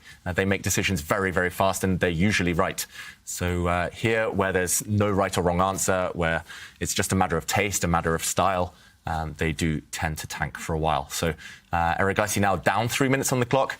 This is kind of a reverse of the first game between these guys, when it was Firouzja and his clock handling that cost him. But wow, piece sacrifice. And Hanya, your first instinct was what? He's given up a bishop, his London bishop, for 2 pawns. That is the bishop that you just love. This is the reason you play the London, and he gives it up. Well, the idea is clear. You're hitting that rook on e8. You're hitting that bishop on b7. And Black has to answer the question, has to give back some material here. There's one interesting idea that does exist. Queen b8, defending that, saying that you take the bishop, you take the rook on e8, but I get 2 pieces in return. And it looks like it might be enough for Black. I am shocked at this decision, David. Yeah, and if we do a quick count now, we do see that White has parted with a bishop and knight. That's worth 6 points. Black, however, has parted with a rook and 2 pawns, worth 7. So kind of if we do a bit of maths, White should be ahead. But top chess players, they often prefer the pieces rather than the rook and pawns. Here, White's rooks, one of them is okay on the open c-file, the other one fast asleep at home. White's pawns can't really advance, and often it actually helps having more pieces. Here, Black having the knight and bishop, because if you do whip up an attack later on, 2 pieces will be better than 1. And Robert, what do you think of this committal decision by White? Well, big choice from Arjun Erigaisi, and I I'm used to trusting him. He's such a strong player that he would not make the sacrifice. He hadn't looked at a similar type of sacrifice in the past. But what we're saying certainly holds true, that the two minor pieces can team up on a square or on a piece, and rook is only one piece. It's going to be difficult to defend. So for now, I like white's position. I think everything is nice and neat. But I could see a future where black just improves piece by piece, and then white will not be able to deal with it because there are no more targets in black's position. What are you going to go after? Everything is safe and sound, so I do feel like as this game continues, it's decide who has the better plan that is going to have the advantage. Yeah, so this one, despite the evaluation bar being roughly in the middle, it could go either way later on. And yeah, I kind of love and hate that decision by Erigaisi. I hate it because I would never be brave enough to play something like this myself because it's so imbalanced, it's so complex. But I also love it from a fan's point of view, because this one is going to be anything but a draw. This one, it could go either way, especially if, as we predict, is very likely at this point, black's pieces do start to improve, do start to mobilize.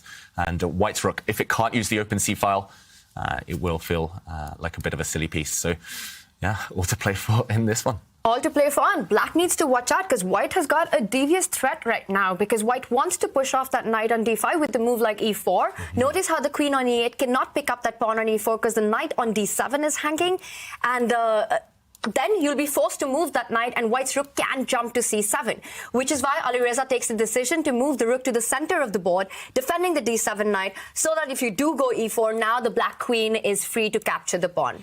Yeah, it's free to capture the pawn, and importantly, the knight is defended. So, yeah, hidden threat there. I actually missed that one, Tanya. But, of course, these top players, they do spot those ideas, and nice defensive move there from Firouzja. If we're talking about white improving pieces, maybe you can finally utilize this rook, try to start motoring your pawns up the board. You have to use your pawns. Remember, you do have two more of them if you're white here than black does, but it's not going to be easy. For example, if you do move the rook to support a pawn push, black can clamp down on that one, maybe push the f-pawn to control that square, maybe occupy that square with the queen, a bunch of options. And yeah, it's hard, as we mentioned, to get this rook into its dream post on c7 for now, because it's protected by a knight. But watch out for Erigaisi trying to tactically enable that maneuver a bit later on. So we are expecting this now to be an interesting battle. I was going to ask right before Erigaisi made those huge decisions if we should switch games, because I could see on the bars in the other games that maybe Magnus Carlsen is struggling against Alexei Sarana. If you've seen that game, Robert. He is. I was looking at the game at the corner of my eye. And for Magnus Carlsen, he won with the white piece in game one very convincingly. Here in game two, it looks like Sarana. If you didn't show the audience who had what color, you might think that Magnus Carlsen had the white pieces, because it's just a clear advantage for Alexei. He is playing very well in the second game. All right. And Hikaru Nakamura, though, the bar all the way, it's over to his side against Gukesh. He won the first game, Hikaru Nakamura. And you guys shout out if we have to switch games, but it does sound like there will be a lot of action in this one. It feels like for now this is the place to be, but we will keep you guys updated. I should also mention with Sarana, in the play-ins, he went 7 for 7 with white. Wow. And in the World Blitz, he beat Nakamura and Carlsen with white. So those are the games he's banking on, he's relying on. He needs to win those ones. With black, as we saw in game one of the day, he does struggle a bit. He didn't score so well, and his black repertoire maybe not as bulletproof as he is with the white pieces. And Carlsen just wants to survive that one, but it's going to be an uphill task. Sarana doing very well. And Sarana is known to be a beast with the white pieces. His preparation, the way he plays once he gets the initiative, so it's definitely going to be a tough one for Magnus. And looking at what we have in front of us, I think it's going to be a tough one for Alireza as well. I love the idea that you mentioned earlier, David, of bringing the rook into the center of the board with rook e1, and it's been played. The idea is simple. You really want to land that c-rook on c7. You want to hit that bishop, the pinned knight on d7. e4 is a massive threat on the board, and if black does bring the queen all the way forward to the central square, stopping that, white can make a retreating move with the knight, hit that queen on e4 and force it back and get that central pawn moving. This can be big pressure for black. Yeah, if these two pawns land on e4 and d4, they control all the squares. They neutralize the vision of those black minor pieces. They really take away some squares. The knights aren't necessarily on great circuits right now. Okay, you can plant a knight on a nice outpost, but suddenly, boom, the rook lands on the 7th rank, and disaster for black, potentially. Yeah, suddenly big questions to answer for Firouzja. I think a big question is why he made his previous move. The position is one that is very complicated, so we don't want to be overly critical, but h6, just kind of a casual pawn push in a position that's getting very messy, allowed white the time to bring the rook to e1 and push this pawn up in the center, kicking away black's minor pieces. So I think that h6 was just a little bit too slow in the position. He probably should have moved his queen up out of the pin, and that way his knights could be a bit more free. So I just think that that last move from Firouzja is one he'll regret. Yeah. You can't play slow moves. You don't have that luxury in these types of positions. And maybe that's just a bit of rust from Firouzja. It feels like he's not quite at his best yet in terms of kind of the energetic play that we're used to seeing from him. But will he find a justification for that strange pawn push? This is the current position after white moves the rook to e1. And big threat on the board. He needs to solve it. He needs to find an antidote. And, OK, 9 minutes for Firouzja, 8 minutes for Erigaisi. This one's still in the balance for now. But black the one under pressure. We do have some questions coming in on Twitter with some viewers using the hashtag #ChessChamps. There is a question for you, actually, now, Tanya. And I bet this is from a fan in India wondering what chances you give Arjun of winning the whole thing. Well, you know, as commentators, we're supposed to be not biased, but I'm going to admit that I was super happy to see 2 Indians make it to this first division of the first ever double elimination bracket that we've got. We had 6 spots up for qualification, and Gukesh and Arjun both made it to the top. Amazing. And in a great way in the playoffs. I think Arjun, you know, he's had such a meteoric rise. He was around 2,500, and then over a period of a year, he gained about 100 points. Went on to play in the Champions Chess Tour in a brilliant way at the Tata Steel Chess India Rapid and Blitz. Who would have thought that he would have won the championship? He won the Rapid, lost in the playoff in the Blitz, finished second. So I think he's definitely someone to watch out for. Now, when you've got players like Hikaru and Magnus and Wesley playing, you know it's not going to be easy. But in my heart, I am rooting for Arjun and Gukesh. There, I said it. You're very allowed to. Very allowed to, Tanya. Definitely. Well, Tanya, you must be happy to see the last move on the board because the evaluation bars reacted in Arjun's favour. Wow. We need to figure out why now, which is less clear maybe, but it's looking good for white. David, I understand the move rook c8. We've been screaming about this idea of e4 and getting that rook to c7. So Alireza tries to challenge that open rook on the c file. But the one thing that stands out is now the knight on d7 is just super tender. If you're able to build up an attack on that, that would be bad news. Yeah, this would be terrible news if we can put pressure on this d7 knight. It looks difficult at the moment. I'm wondering whether you can, for example, trade off one set of rooks. Actually, I was told that, especially in these imbalances, rooks versus minor pieces, you want to have one of everything. It's like ice cream flavors. Once your opponent doesn't have any rooks anymore, here, black doesn't have any rooks, suddenly you become very tender on certain squares, and especially if the white rook gets into the game. And now I'm wondering, do you push the pawn up? Maybe you switch the bishop back onto this diagonal. Maybe this would be a nasty threat for black to deal with. Actually, now I look at it, this looks devastating.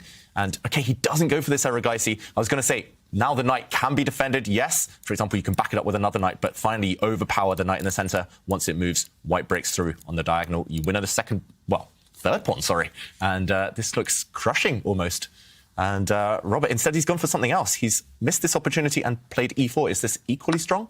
I think it's a case of mutual oversight. We've had so much focus on the c file and the pin on the knight on d7 that looking at the f7 square being tender was kind of out of their mind. So I get why both players missed it. There's just so much else going on, but a missed opportunity there for Arjun. His position still looks very good. If you can push your pawns in the center, you have 2 extra pawns. You want to make use of them. You're limiting the scope of your enemy's pieces, but the more your pawns move up the board, one of those bishops might end up thriving. So it's a double-edged position, and I think Alireza, now he all of a sudden, with a knight in enemy camp, he can be feeling a little bit better, even if he objectively is worse here.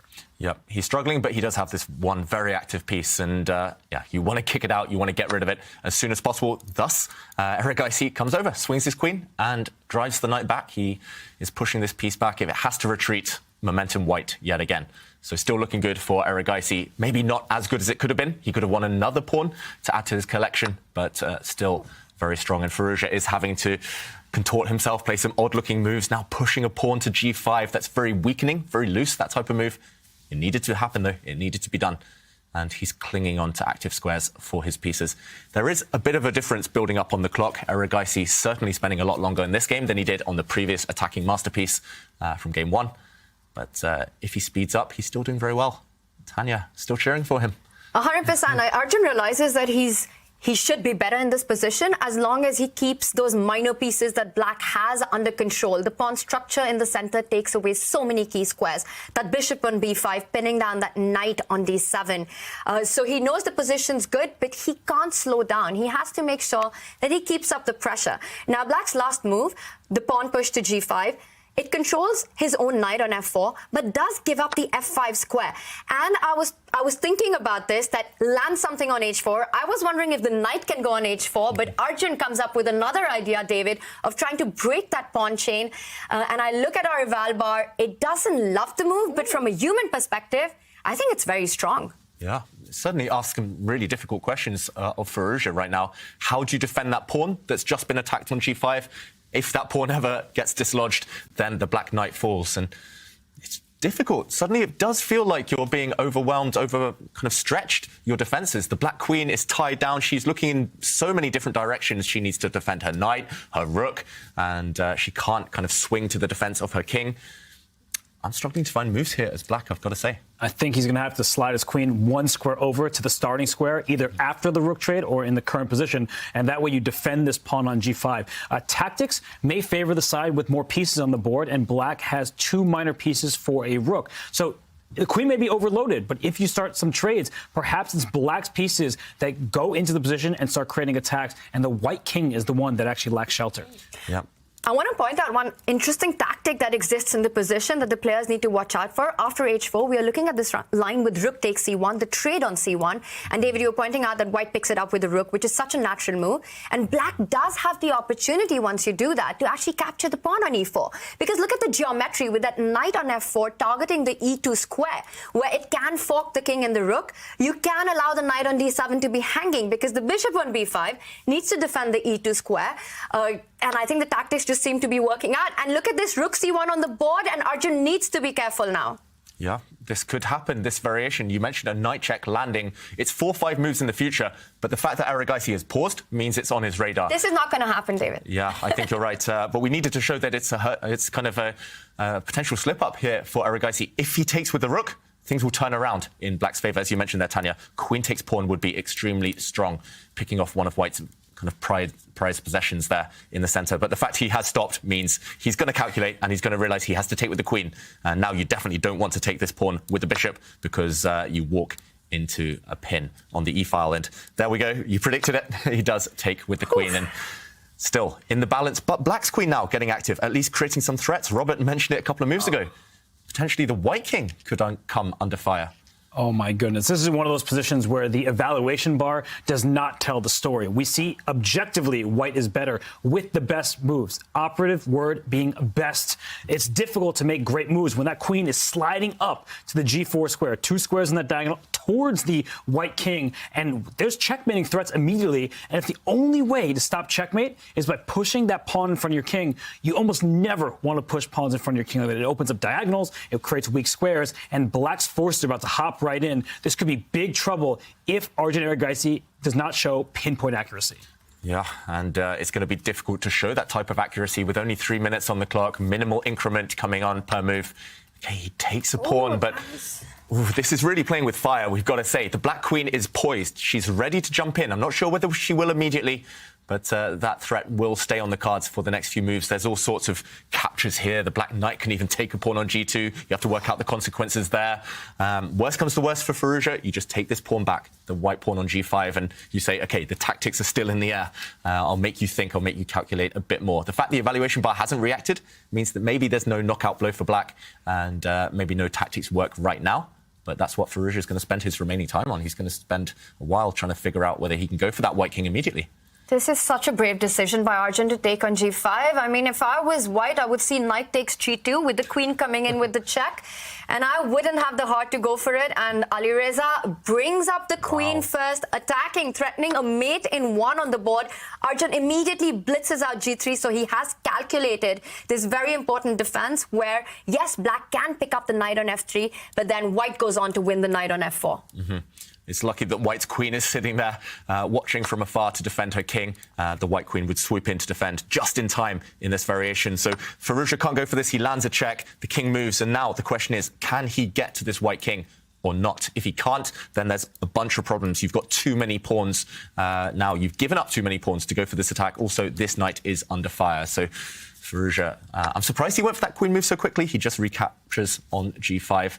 Can he keep the momentum flowing? Huge threat. Knight h3 back to f4 is the threat. You need the pawn on g5 because without that pawn there, the queen on c1 would capture the knight. Now it is defended. The g3 pawn is pinned to the White king. That's a huge threat. So maybe at this point, White has to start backtracking. The knight on f3, it looks like it's on a good square, but maybe it has to drop back to h2, kick that queen out of there, keep it safe and sound. But I'm looking at this position, and I feel like with Arjun's time in particular, it's looking really scary, despite the fact that he is objectively better. I think you have to balance the position with the clock. Yeah, there's all sorts of calculation to do here. Either the black queen can move, you could maybe even snag a pawn on e4 and calculate a whole bunch of checks. It's getting chaotic. Let's let the players try and figure out what's happening here. I don't think we'll see an error-free game from this point because it's so easy to go wrong.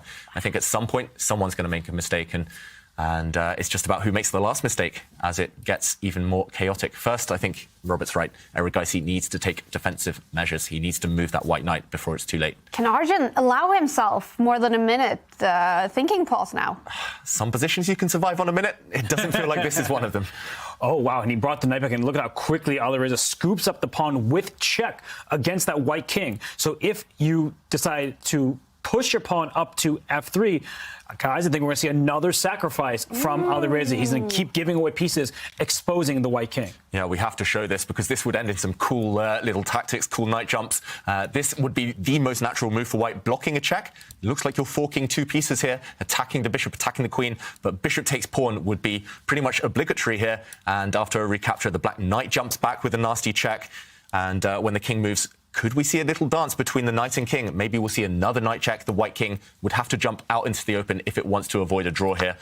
Repetition maybe the most logical finish. Instead, Erigaisi doesn't want just a draw. He doesn't want that to repeat. He gave up his rook for the bishop in the center, and now he's captured this black knight on the edge of the board. So it's now a completely different assortment of material. It's one pawn in White's favor, but his king is on the edge of the board. Precarious stuff. Oh, my goodness. White desperately wants to trade off the queens because if we actually do a quick material count, White has 5 pawns, Black only has 4. So if the queens just disappear, White has extra material. The presence of opposite-colored bishops, that's important to store in your back pocket, in your memory bank, because that means with the queen trade, it's likely the resulting position will be a game where the point is split. A draw looks the likeliest outcome. But the queens are still on. The White king is out in the open on h3. That could be really dangerous, especially with the clock ticking down. Yeah. On Erigaisi's side here, however, pieces are coming off the board, so it will be slightly easier to navigate with no time on the clock. He's attacking this knight, he's attacking this pawn, and I think for now there's not enough attackers around the White king to take advantage of its positioning. So there's almost no time to breathe in this game. I'm so impressed that Firouzja has found his way through these complications, still with 4.5 minutes on his clock, because there were so many options, so many twists and turns just in that last tactical sequence. But we've emerged with this position, and yeah, Erigaisi would love an endgame. He's not going to be given one, however. Firouzja is going to keep going for that White king. What do you think will be the result right now in this game? Will we see a winner? Will it be a draw? What do you think? This is so tough to answer because this position is literally playing for all results. Everything is possible, and it looks like, yes, draw might be a likely outcome, but the path to that draw is going to be super risky. Anything can happen. One of the ideas that comes to mind for Alireza is to give a check on f5. You were mentioning the pawn on g5 is attacked, the knight on d7 is attacked. A check on f5 would defend and guard both these undefended pieces, but Alireza doesn't care about defense. He wants to pick up that central pawn. He goes for it, but in return has to give up this very key pawn. I said draw is a likely result. Cut that out now. I think that despite the material deficit that Alireza is playing for a win. He's saying we have bishops of opposite colors. In the endgame, that may mean a draw, but when you're attacking, it means you can't actually parry off my bishop. It's on the dark squares, yours on the light squares. That knight on c5 trying to hop into the e4 square right next to the queen, just going towards the enemy king. This could be difficult for Arjun Erigaisi. Remember, there's only a 3-second increment, and he is down towards his final minute on the clock. Oh, yeah. Yeah, so easy to go wrong here. He brings his knight forward. That's a defensive maneuver as well as an attacking idea. He's just guarding that white f2 pawn and also hinting that he might jump forward with some nasty checks towards the black king. Suddenly, Firouzja has to find an equally multi-purpose move, perhaps. He needs to go for that white king, but he also needs to keep watchful eye over his king. Yeah, opposite colour bishops. I've always found those the most difficult positions to evaluate, to handle, because it's never clear who's attacking, who's on the defensive. And I think both sides are playing for the win here. They would both want to push this one even further. And, OK, first an attack against the white queen. The black knight sitting on a really nice square, I've got to say. And I'm just trying to look for safe squares for her majesty here. The white queen does find one on f5. But, OK, black's queen. If she could somehow land herself behind the white king, imagine the black queen on the bottom right-hand corner of the board on h1. There would be devastating threats there. So what is Firouzja going to go for? He could also be greedy here and take time out to grab that white pawn on b2, but it doesn't feel too relevant right now. So I would be slightly surprised to see that one. And it would allow that bishop, which has been sitting on b5 forever. Before it was pinning a knight. Now it's doing nothing except for staring in thin air. If that bishop can slide back onto a new diagonal, staring towards the black king, or if that bishop gets to c4, you're hitting the knight and the f7 pawn behind it. That could be really problematic for Alireza Firouzja. So he should not look at the clock and think, I'm going to go flag Arjun Erigaisi. This is one of the best bullet chess players in the world. I mentioned earlier he won the Junior Speed Chess Championship by taking out Nihal Sarin. Everybody should know Nihal Sarin for being the runner-up in the Global Championship. So you don't want to just look at the clock. He needs to play the board here. And he has brought his queen to d1, looking at David's plan of going over to the h1 square. But it seems like it was a mistake. Look at the bar. Well, yeah, what is happening here? Maybe white could just ignore this. I thought it was a killer threat, but white's knight is just about able to jump back and defend. So right now, maybe there's a killer move. And wow, look at what Erigaisi's done. I wasn't 100% sure about suggesting this one, but Erigaisi was very confident here. He lands his bishop on this diagonal that Robert was mentioning. And what Firouzja might have missed is that any check from behind looks like checkmate, but white's knight can just jump back and defend. Suddenly the black queen is offside. She's in no man's land. She doesn't want to be on this side of the board. She's needed as a defender, and huge threats against the black king instead. Wow. Maybe... Sorry, go on, Tanya. No, go, finish your. I was going to say, maybe it was just a bit of a bluff by Firouzja, and now he's regretting it. Yeah, we saw that little head shake by Firouzja there. I think he completely missed the fact that Queen h1 is not a checkmate. And after the knight comes back to h2, you realize that knights are not only great attackers, but also really good defenders. You see how it controls all the squares around the king. There are no checks on the board. Bishop e6 is a massive threat. Yes, you can fall back with your queen to c6 now to try and defend that knight on e6, but now black has run out of fire completely. No threats against white's king. White simply makes a move like b3, guards that bishop on c4, and white's dominating. Yeah, white's dominating. The knight can come back to a more active square later. Black is completely frozen. Once you have to go on the defensive, that will only spell bad news. And you are pawned down to boot. So not a great turn in this game for Firouzja. He's looking really downcast. You see him on the camera, head in hands now. His last move was a bit of a complacent one, perhaps. For sure, because if you're going to be a pawn down in some positions, you want the opposite color bishops. An added bonus of having this bishop on c4 is that at some moment, the right moment, we'll see Arjun take that knight on e6 and enter a position with knight versus bishop. That extra pawn will tell the story. So Alireza, he's on the defensive. He gets on his back foot. He brings his queen all the way back to c6. b3, David, your suggestion is great. Simple, strong, defending everything. Yeah, you could make an argument maybe for taking that black knight right now, but I don't think there's any rush. There we go, b3 on the board, the most natural move. That black knight is not going anywhere. It's an easy target for white's bishop. White's bishop is now far, far superior to its counterpart. We were talking about the opposite colour bishops, the colour complexes. There's so many targets for that white bishop. There's no targets for the black bishop. It's hitting thin air, and yeah, it's turning in white's favour. And white is still an extra pawn up. You've got that material advantage. You're out of danger with your own king. The knight jumping back into the attack. You might dissolve the problem of the opposite color bishops. These endings are always known to be a bit joyish, but that might not be the case once the bishop and the knights are traded off. This looks like Arjun could be headed towards a second victory, but of course, Alireza is going to make that super hard, and he moves the knight away. But look at the clocks. Both players are on the 30-second mark, and that is dangerous territory. Look at this play by Arjun, centralizing the bishop. No more queen h1s for you. He's going to be able to bring his knight back into the game next. And if that knight hops forward into the enemy territory, there could be checkmate threats. Yeah, we'll see that white knight get back into the action, leap back there. And also this pattern between the white bishop and the black knight. Last year, Simon Williams, the Ginger GM, he called it the knight stable. The knight is locked at home, can never move without being captured by that white bishop. It's total domination. And wow, Erigaisi just takes a timeout to keep his king safe. That white king now super safe in its palace there, surrounded by pawns. Black's king has fewer defenders around it. This one is certainly heading towards a white win right now. He just needs to get his knight maybe to a more active square. But Firouzja clinging on for dear life. And yeah, how are you guys at bullet chess? This is under 20 seconds for both players. It's getting nerve-wracking now.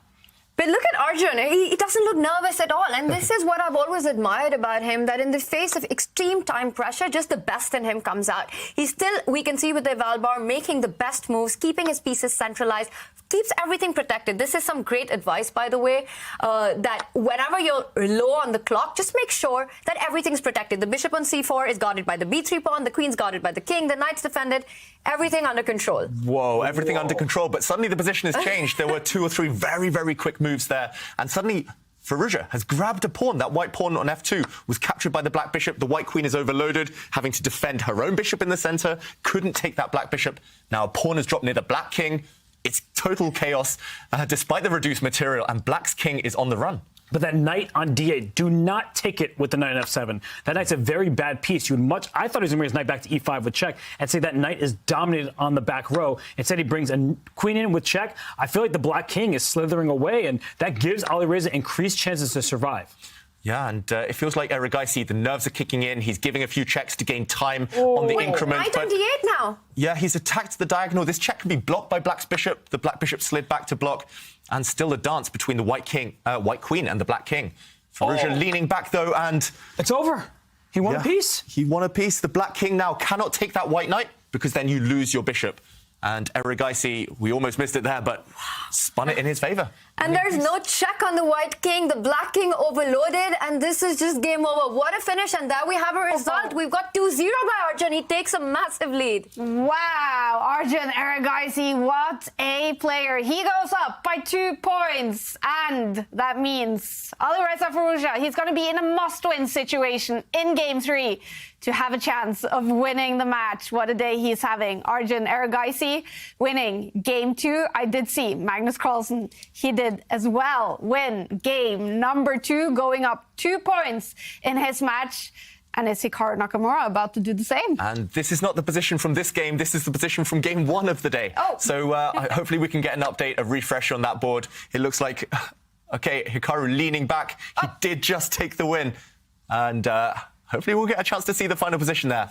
But I can confirm Gukesh has just resigned in that game. It was a similar final position where Hikaru Nakamura won in an endgame. So the game lasted quite a while, but 2 games in a row, it's all Hikaru.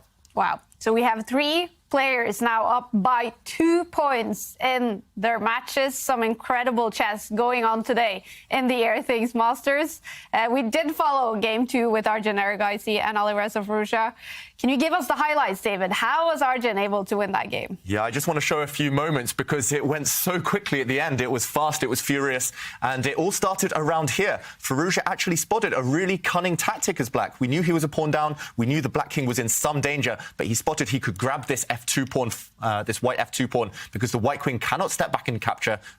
Suddenly the white bishop would disappear. Everything would be equal and Firouzja would save the game. Instead, Erigaisi went on the counterattack. He took a pawn near the black king. The black bishop retreated, and we were saying there are a bunch of checks here, very tempting checks, but don't trade off pieces. Don't trade the knights. That would lead perhaps towards a draw. And with a bunch of clever checks, continuing to chase the black king, he found this maneuver, checking the king on the diagonal. Maybe Firouzja's mistake was to not go this way. I'm surprised he didn't run towards safety on this side of the board. Instead, he stepped towards the center, and after a few more checks, we see the killer blow. A queen check on f5, hitting the king, hitting the bishop, and when the king defended its bishop, suddenly knight takes knight, no salvation anymore. Black has 0 checks, no way to counterattack, and if the black king takes the white knight, the bishop falls. Game over. Erigaisi 2-0 up. This whole concept of just bulldozing the black king, jumping in there with the queen, and making sure the rook comes in with a ladder mate is everything this chapter is about. Everything this chapter is about. The point is, I don't want you to get a move that's not in the course and go, I don't know what to do. I don't know what to do. 92% of games get to this position. From this position, white is winning about 60-70% of the time. And I think if you learn these lines, that very easily could be 75% or 80% for you.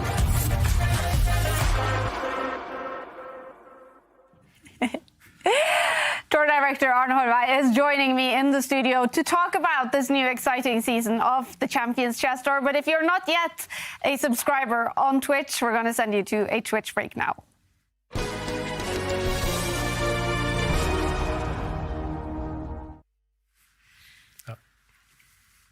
I still call you tour director, Arne, but you actually have a new title. What is it? It's very long.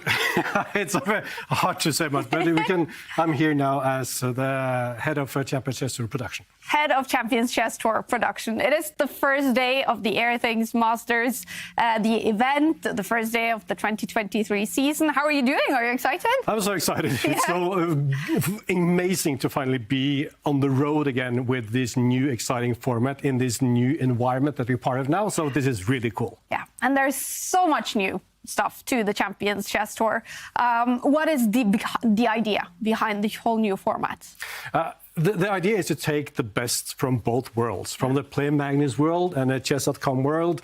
Chess.com, who has this amazing reach, Play Magnus, who has been working a lot of innovation on how to distribute chess, and see how we can really take the best from both worlds and make this the most exciting tour for everyone to follow. Yeah. What would you say is the biggest difference from the first season to the 2023 season?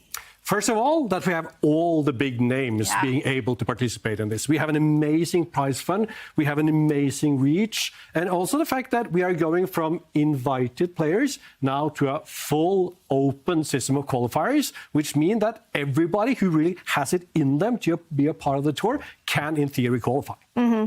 And the goal, though, it must still be the same, to grow chess to a wider audience. Yeah, grow the game, make chess more interesting, accessible and viewable for a wider audience. And now with the amazing boom that chess has, now is really the time also for us to work on this, to create a concept, to create a broadcast, to create a tour that is incredibly exciting, both for those who love chess already, but also for all those new fans getting the grasp of the game. Yeah, and you've been a part of this from the very start, actually from the very start when it was called the Magnus Carlsen Invitational, I think, a couple of years ago. COVID hit, the Champions Chess Tour was born, and now it's growing even bigger, even better. What is it like to be a part of it? It's amazing. You have to pinch your arm, and you have to take one step back and actually think about what we all are a part of right now, the incredible boom that's happening and the interest of chess, and that it just keeps on growing. And all the opportunities that we have ahead of us now is really, really amazing. Yeah, and we know these first days always hectic. Have you been able to follow any of the chess? A little bit. Yeah. What do you think about the level, the action the players are bringing so far? It's really cool to see. It's so many new elements now in the first day of a broadcast that there's a lot of things to put together to make sure everything fits. But what I've been able to watch so far has been really amazing. And something else that is new is the panel here in the Oslo studio with Tanya and Robert now joining David and myself in the studio and Jovanka. And when anyone new comes to Norway, we have to give them a cold welcome. Come on, Tanya, come on in. What's the worst thing that can happen to someone? Nothing. You have a steel.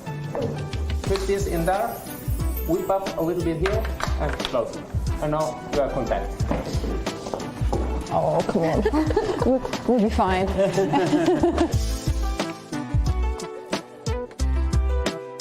Welcome to Oslo, the home capital of the world's best chess player, Magnus Carlsen. I feel like Bambi on ice, but we've got no excuse. We're going to win. Team England.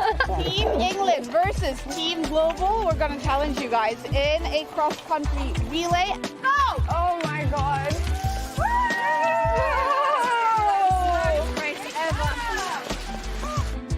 Not so easy to.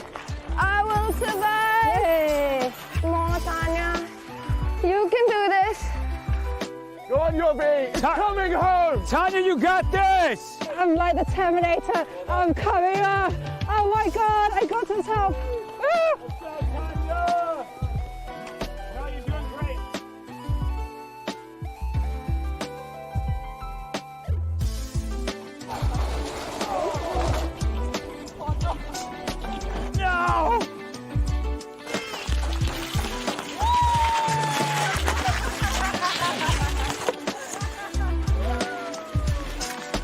have a winner team. It's Team Global. Yeah. We're gonna head to the Good Night to play some time of pairs chess. I just want to say, everyone, sorry, Ivanka. I let the team down. I was a disgrace. So we're done with the skiing. Robert and Tanya did take the win, but now we're back in our natural habitat at the Good Night Chess Pub, and Ivanka and I, we have a chance for revenge. Just castle king safety. So sneaky. This is quite personal. Oh my god. What is that? Sorry, baby. I like my bishops. All right, we got this. We got this. We got this. How? Okay, nice move. I like it. Under pressure. Yes. Oh. Fine. The good night! The good night! What a game! If we'd gone the other way, like, we went. Oh no, but here still. Yeah. Sorry. It's okay. Queen C6 was so tricky. Guy. Oh.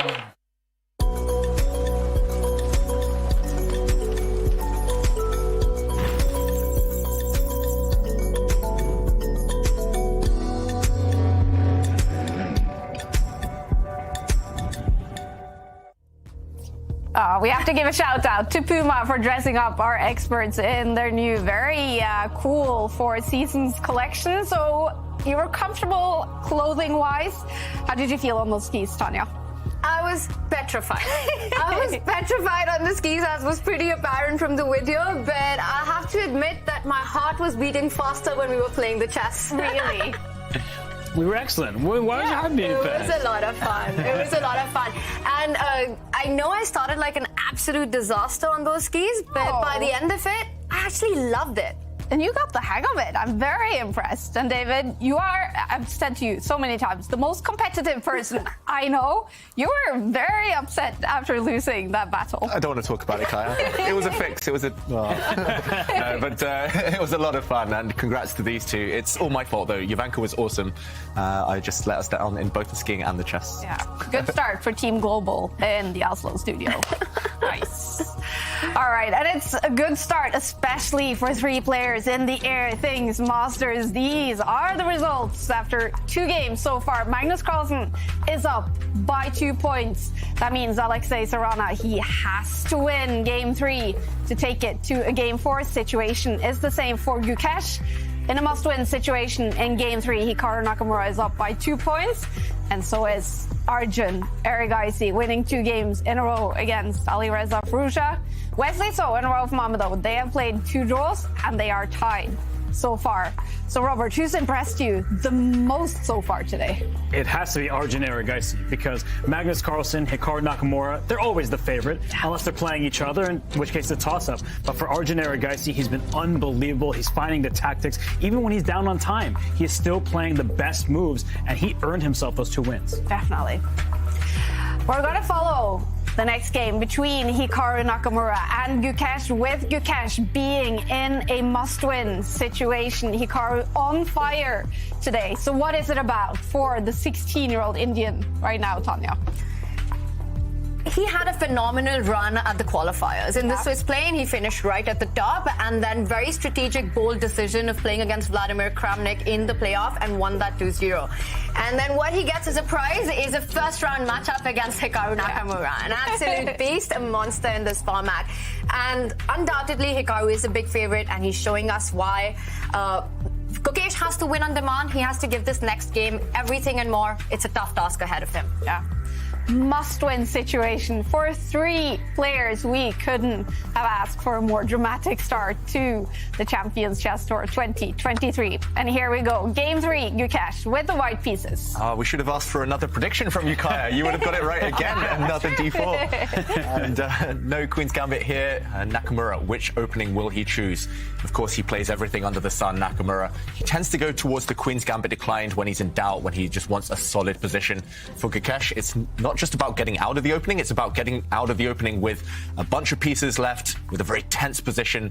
I do feel that the only way to beat Nakamura for Gukesh now will be to attack him somehow.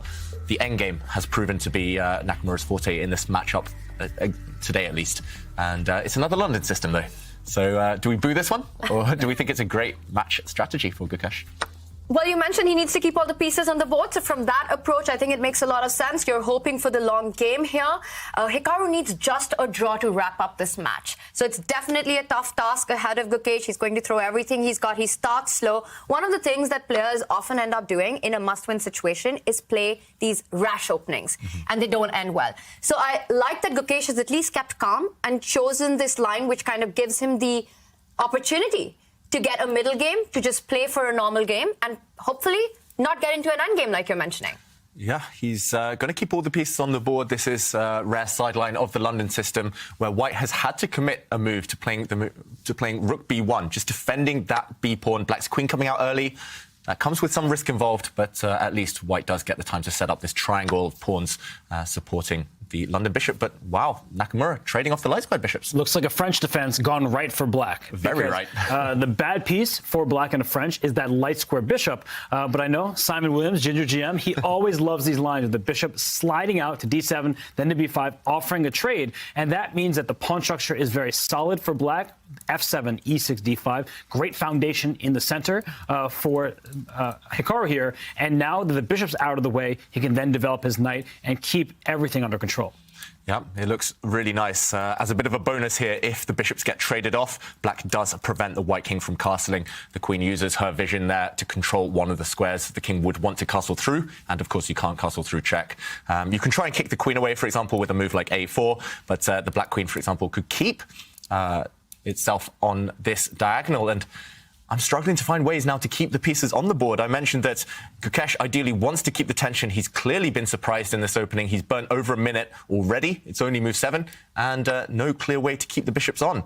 Apart from this one, wow, pawn to c4, moving the pawn for a second time in the last 2 moves. He's literally just pushed that pawn, but he moves it again. And at the cost of time, at least, he'll keep some tension. And I'm not sure now whether he'll take back with his knight or his bishop. Either way, at least he will ask Nakamura some questions. I do fear for Gukesh if Nakamura is in home preparation. However, it does feel like the type of position where if you've done your homework, you will be able to just hoover off a bunch of pieces. And we see those pieces disappearing. OK, a queen check, a double attack, but luckily White can slide the knight back to defend. And a bunch more exchanges are happening. What has Nakamura just reacted to? He's talking to himself, just asking himself the question, what's happened? He did just take a pawn. Is this a mistake? Maybe he forgot his preparation? Looks very natural to me, Robert. Yeah, it looks like a completely normal move. So it could be a Hikaru gesticulating, just kind of putting on appearances for the show. But at the same time, maybe there is something he didn't like, because sometimes when you release the tension too early, that gives the opponent some extra opportunities, some freedom for the pieces. I think Black's position looks great. White has an isolated pawn. So this pawn on d4 cannot be defended by another pawn. The good news inherent to having an IQP, isolated queen pawn, is the adjacent files are open. So a rook can eventually slide to the e file, a rook to the c file. That's great. But the pawn's a perennial target. Black has no risk in the foundation of his position. So I think Hikaru has done everything you could ask for from a player having the black pieces. Yep, and here White has castled, saying, OK, you can take my pawn on d4, but it will come at the cost of time. And Nakamura, meanwhile, brings his rook across. Again, not necessarily to even win this pawn, but to control its advance. And let's go back to the players. This one will result in a very tense middle game. White has that eternal weakness, so needs to compensate for it with active play. Meanwhile, Gukesh trying to kick the black queen out of his camp, saying, get out of here. You've done enough. You've caused enough nuisance so far.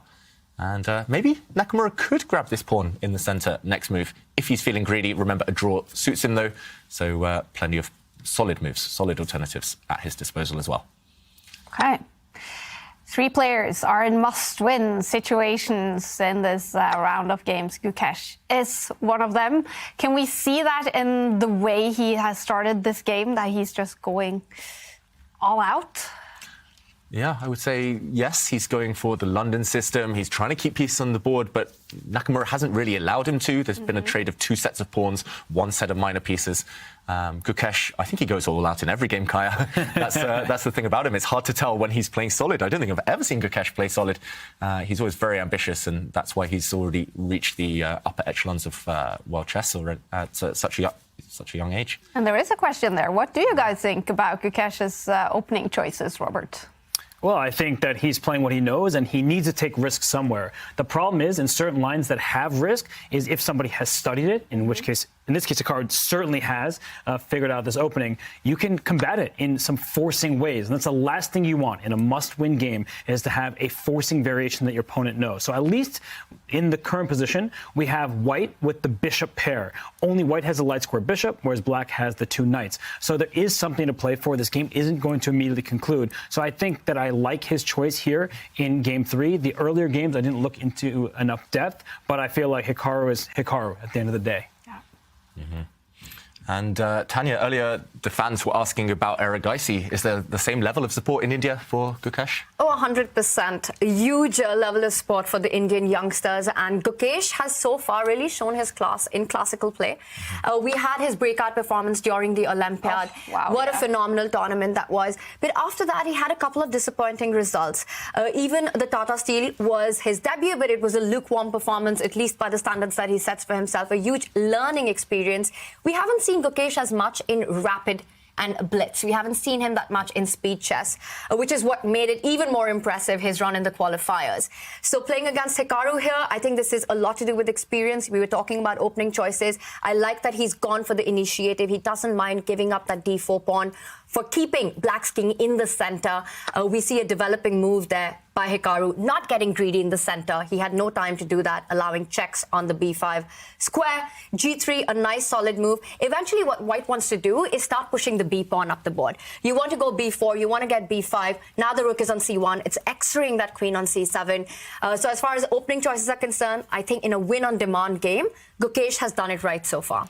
Yeah, it's hard to get a big advantage against these top guys in the world from the opening, but he's got all the pieces still on the board, most of the pieces still on the board, and still a lot to play for. Meanwhile, how are you guys feeling? Because we can see the air quality in the studio here in Oslo. We should be feeling good. We should. Lots of green there. I'm feeling great, and lots of green next to me because Tanya, she wore the good color today, and I feel like, you know, you can't win them all. And India, right now, 2 players in the top division, but you should be pretty happy. Arjun Erigaisi, he is taken down, at least in the first 2 games, Alireza Firouzja, and Gukesh has a chance here in game 3, even though Nakamura's position is very solid. And this is where you're glad that this is a double elimination bracket. Yeah. I mean, there are so many Indian fans here rooting for Gukesh, rooting for Arjun. And even if Gukesh has a tough start in this match, it doesn't mean the end of the road for him. He still has one more shot at the tournament. Yeah, so he's guaranteed to be here tomorrow, no matter what. Definitely. And meanwhile, Gukesh is throwing those pawns forward before it's too late. He throws his pawn forward to before. I messed up that pun. Okay, he's played b4. And he's trying to push even further forward to dislodge those black knights. And yeah, for Nakamura, you're rock solid. You're controlling the square in front of the isolated pawn. Black's knight on the d5 square looks fantastic. You never really want to trade that off if you're Gukesh either, because it will come at the cost of your beautiful bishop pair. But the question for Nakamura is whether you just stay solid, curl up into a ball, cover all your squares, which he's doing right now. The black queen also very passive.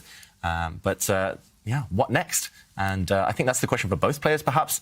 Does Gukesh just continue advancing his pawns, maybe on both flanks, on both sides of the board, to try and create some weaknesses, use maybe some pawns as a battering ram? Or do both players just sit and maintain the status quo? It's a very tense position, open to interpretation in terms of plans. And I'm still slightly biased because I love playing against isolated pawns. But yeah, Gukesh, bishop pair, nice pieces, perfectly placed pieces. It's just about, yeah, the next step. Yeah, and a draw is not enough for him. He has to win this game. It's never easy against Nakamura, gotta say. Sorry, go ahead, Tanya. That's the biggest problem, that, you know, he's done everything right in this position. All the pieces are playing, but what is the next move? How do you improve an already very improved position here? The advantage that white does have in return for that isolated queen's pawn is the double bishop pair.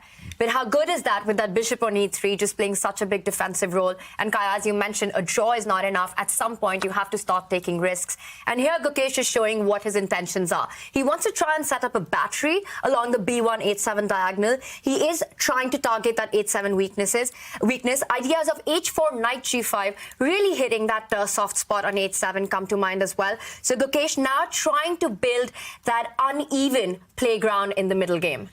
Yeah, and we saw it work really effectively for Magnus Carlsen in game 1 of the day, going for that h7 pawn. It happens in a bunch of different openings. That pattern is very, very important to remember. If black ever does try and blunt the effect of this bishop, then I think the second plan you mentioned, Tanya, that will come on the board very, very shortly. I don't think Gukesh will hesitate from throwing this pawn up the board. You can often just step forward with the white king as well and slide the rook behind to propel it even further. So still some ideas. I do expect Hikaru here to rotate his knights, as he likes to say on his stream, to maybe drop this knight back and try and bring it to a more active square. Maybe, for example, then he could start trying to trade off some pieces, trade off some rooks. Black is still, defending everything, covering everything. But Gukesh is hinting at an attack, making Hikaru pause. And that bishop on e3 isn't really doing all that much. So there's no rush for Hikaru to take that bishop on the e3 square. Because as soon as you do, white captures towards the center with the pawn on f2. And once that happens, look at the quality of the bishops. We keep talking about opposite color bishops. The bishop on d3 staring all the way across towards the black king, but also can move one square forward to put pressure on the black queen side, whereas the bishop on f6 staring into a brick wall, a defended pawn on d4. So that I don't think would be the best transition for Nakamura. Yeah. Definitely something not to rush with. The knight, if we compare the pieces that left the board, the knight just one move earlier is far superior to this piece. And just as we say that, commentators curse Robert. Wow, he plays the move we were just saying wouldn't be a good idea. And wow, he's just happy to fianchetto now. He's going to drop his bishop back and say that this is a nice solid piece, but you're right, it does stare against this kind of statue of pawns, this granite statue on d4. What a weird decision, I've got to say, from Nakamura. That must be influenced, surely, by the fact he's got draw odds in this game. Yeah, if he finds a concrete solution, he's going to go for it. So it's something you strategically don't want to do, but maybe he has it all mapped out. And who would be surprised if Hikaru has seen it through to the finish line? Takes, and maybe he has the result in the bag. Yeah, at some point he will try and prepare a pawn break to open diagonals for his bishop. Meanwhile, Robert, again, seeing deep into the future, some pressure now along this diagonal, met by a knight retreat. Still very tense, but now I think, despite what the evaluation bar says, I would slightly prefer white's chances, white's position. At least easier to play, perhaps, in the near future. It's a dramatic set of games right now. Gukesh, we know he has to win. So does Alireza Firouzja. But I see the bar is completely black. Is actually Arjun Erigaisi winning another one? Yes, I'm just looking over at that board and it looks like Firouzja's taken some huge risks in the opening. It's already moved 15 there. White's king is stuck in the centre, hasn't castled, he's barely developed any pieces, and Erigaisi looking in top form right now. And then Magnus Carlsen, he as well, with a draw or a win in game 3, will take the match, and the bar is saying he is winning. Is that the full story? Yeah, still some work to do there. It's level material, but strategic domination for Magnus Carlsen. He's fully in control of that one, and he just needs to draw, remember. So Magnus, he's going to get that one. He's going to guide it home. And you guys remember that you are in full control of decisions in the studio. If you feel we need to jump to another game, then you call out. I was going to say that before White decided to go g4, g5. Just advancing the pawn in front of his own king, and this is getting pretty hot on the board as is. And Gukesh, of course, has to win on demand to keep the match going, and he's doing everything he can to get a game. I like this move, queen to b5. It is towards the queen side, but what you want to do is get further into your opponent's camp. He's eyeing that d7 square from where he can hit the knight on e7, he can hit the rook on c8. The b7 pawn is soft, so Gukesh here really creating his chances. Yeah, he's going for it. This is what he needs to do. He needs to create some imbalance. There's already the opposite colour bishops, which doesn't necessarily help long-term winning chances. So he has to create direct threats. I like it, Tanya. I'm not sure I'd go for it, this white g-pawn push, but in must-win situations, yeah, you've got to try something. At least there's an imbalance, right? All of a sudden we have a situation where white is going forward. That could come at the cost of overextension, and then maybe it's the white king that will find itself in trouble. But if the king doesn't get checkmated or there's no attack, then I like the mobility of white's pieces. The bishop on g7 is completely blunted by white's pawns. So some trades will be necessary from black. I think that black does have a good position, very strong foundation there, as I've been saying all game. But I do like it from the principle that a draw is equivalent to a loss. Gukesh has to go for it. Yep. He has to go for it. And Nakamura, for the first real time in the game, he's in the tank. He's trying to figure out how to kind of neutralize the pressure here. I would just maybe move the pawn that's under attack. I don't see too many active choices for black right now. And still solid, very passive, especially the black minor pieces. But Nakamura, I think solidity is the keyword right now for his position. I'm also looking at the other games, a bit distracted here because it does look like Erigaisi's found a really powerful move in his game. He's going to take that one home to victory soon. But Nakamura here making some faces. Not entirely happy, it feels like, with his position, but he knows he's still done nothing wrong. So he shouldn't be punished yet by Gukesh's really ambitious play. And we know we shouldn't believe the expressions that Hikaru gives 100%. They can be super deceptive. He needs just a draw. So, of course, there's a lot of margin here for Hikaru. But Gukesh creating his chances. I'm also keeping an eye out on the Arjun board. What a move by Arjun, David. And we can perhaps jump to that game because it's a big moment for Arjun. All right. We're going to do that then. Arjun Erigaisi has been crushing it today, winning the first 2 games against one of the very best teenagers in the world, Alireza Firouzja. But the bar is saying he is winning another one, Arjun Erigaisi. So we're going to head over to that game. Is that win getting very close for him? Yeah, it is, because for Alireza Firouzja, he needed to take a lot of risks. And that hibernation we've been talking about, where has he been? Nobody has seen him in tournaments, not even online. That can hurt you. You need practice. He may be the higher-rated player. He may even be the stronger player. But with the recent string of events that Arjun Erigaisi has played in, whether it be the World Rapid and World Blitz Championships, then in Tata Steel, he's been working on his game, honing his craft, and it's showing in this match.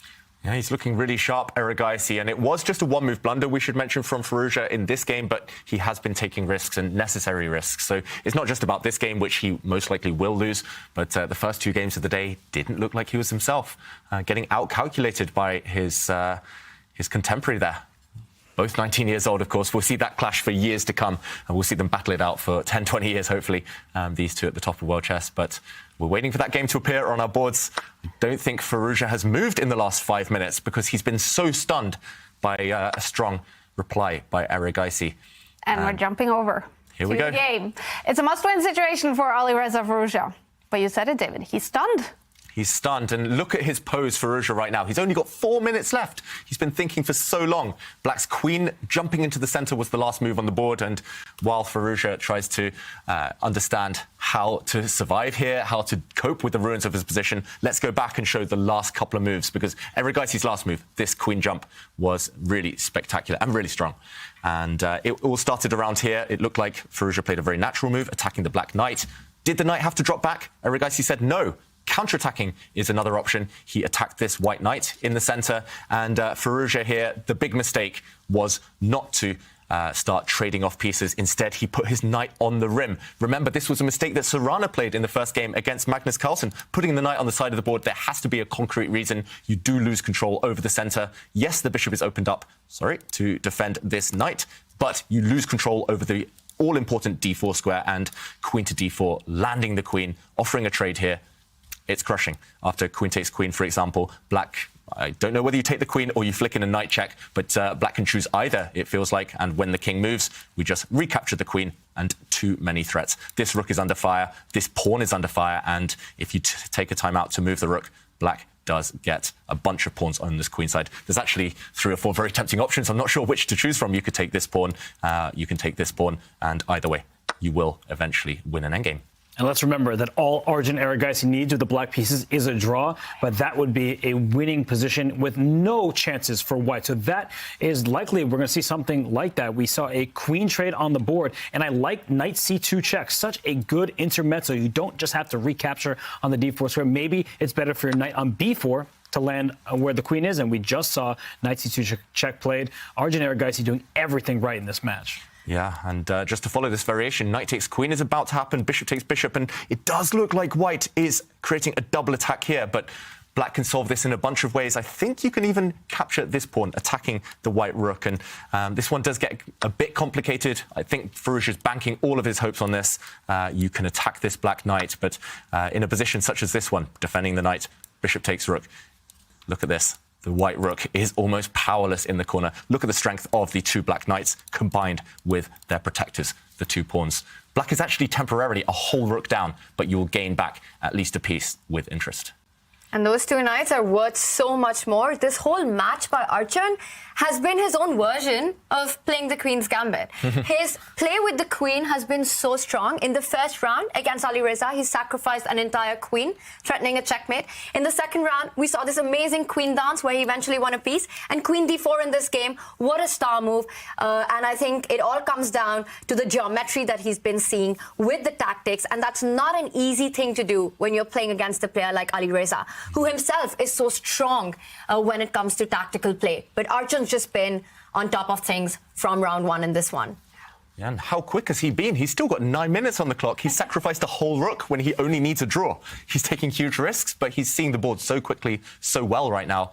And yeah, fair play. He's going to take the win. And they often say when all you need is a draw, the best thing to do is play your normal chess. You're not playing for a win necessarily, but as soon as you start getting overly solid, you might get a bit passive, not thinking about all your options. That's no longer chess. That's just subjective thinking. So Arjun, you couldn't ask for a better match from him. He is about to maybe even 3-0 Alireza Firouzja. What a performance from Arjun, especially after a tough event in Tata Steel. Yeah.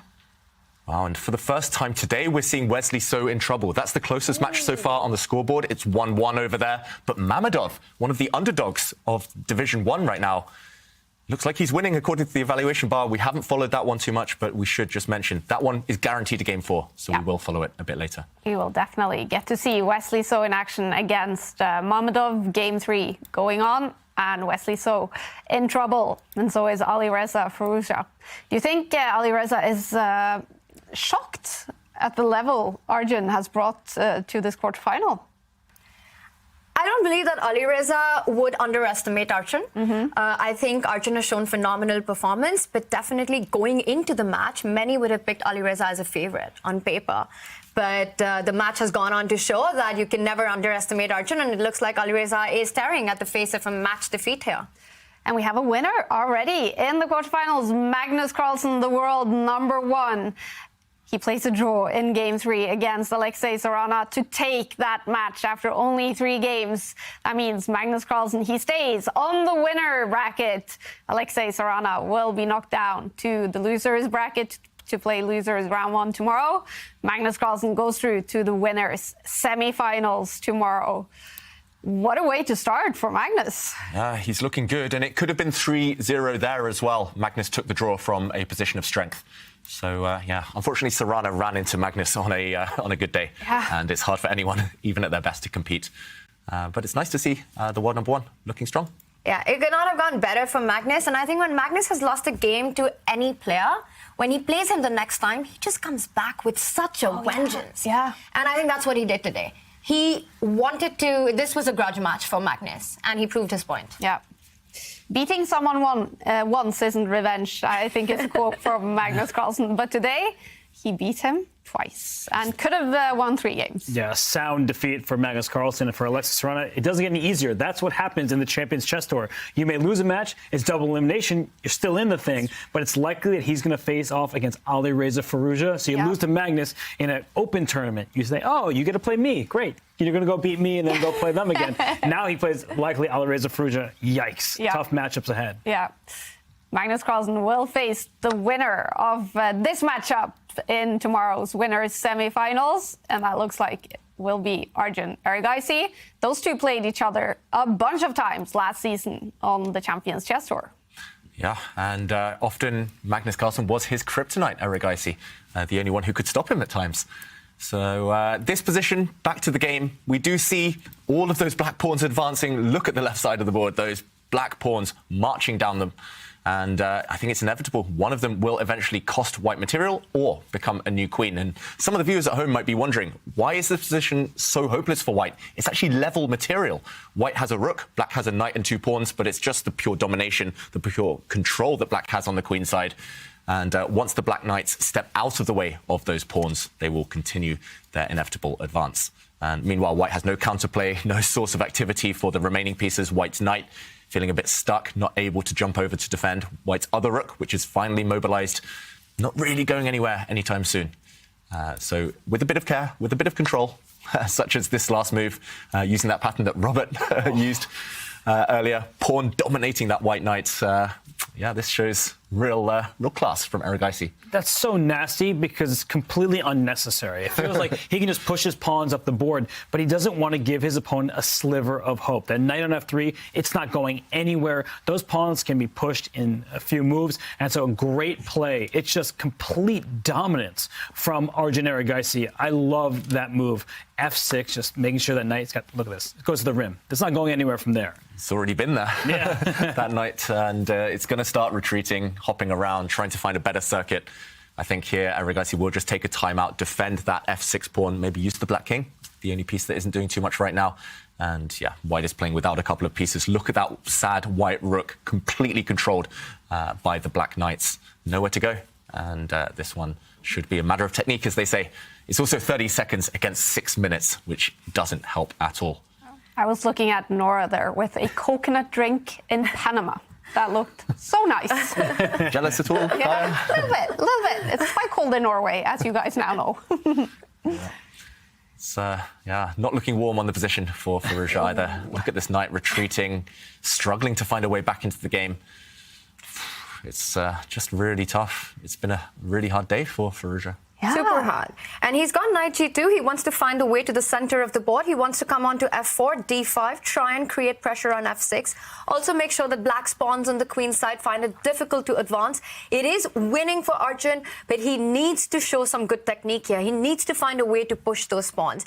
It's not over till it's over. And I still think there's work to be done here, guys. Yeah, sophisticated move, though, from Erigaisi. That black rook landing in the center of the board. Again, controlling any knight jumps, stopping the white knight jumping in. And wow, Erigaisi, blow after blow, tactically so sharp today. This move shocked me, I've got to say. At first, it looks like this pawn can simply be captured. But, Robert, I think that's a tactical justification. Yeah, so that pawn is captured. Black will not recapture on c3. The knight will drop back to b5. And you may think, oh, why don't you just give me your pawns? But there's knight c3 check, and it forks the king and the rook. That will scoop up material for black. So this is a devastating tactic in Arjun's favor. He is seeing everything. He's being preemptive. He's making sure the white knight couldn't get anywhere. And now he's deciding to pounce when the moment is right. Yeah, and now simply this knight is going to capture this pawn. It's not a fork this time because the white rook moved, but it's simply a check, driving the white king further away, and these pawns are just going to start rolling. You can push them now, you can push them later. It's going to be inevitable, impossible to stop them now. And Firouzja is now playing with seconds left on his clock to save this game, to save this match. It's looking hopeless for the young Frenchman. Yeah, you can tell body language. We sometimes read into it, sometimes we have to ignore it. But here, Firouzja knows that no chance.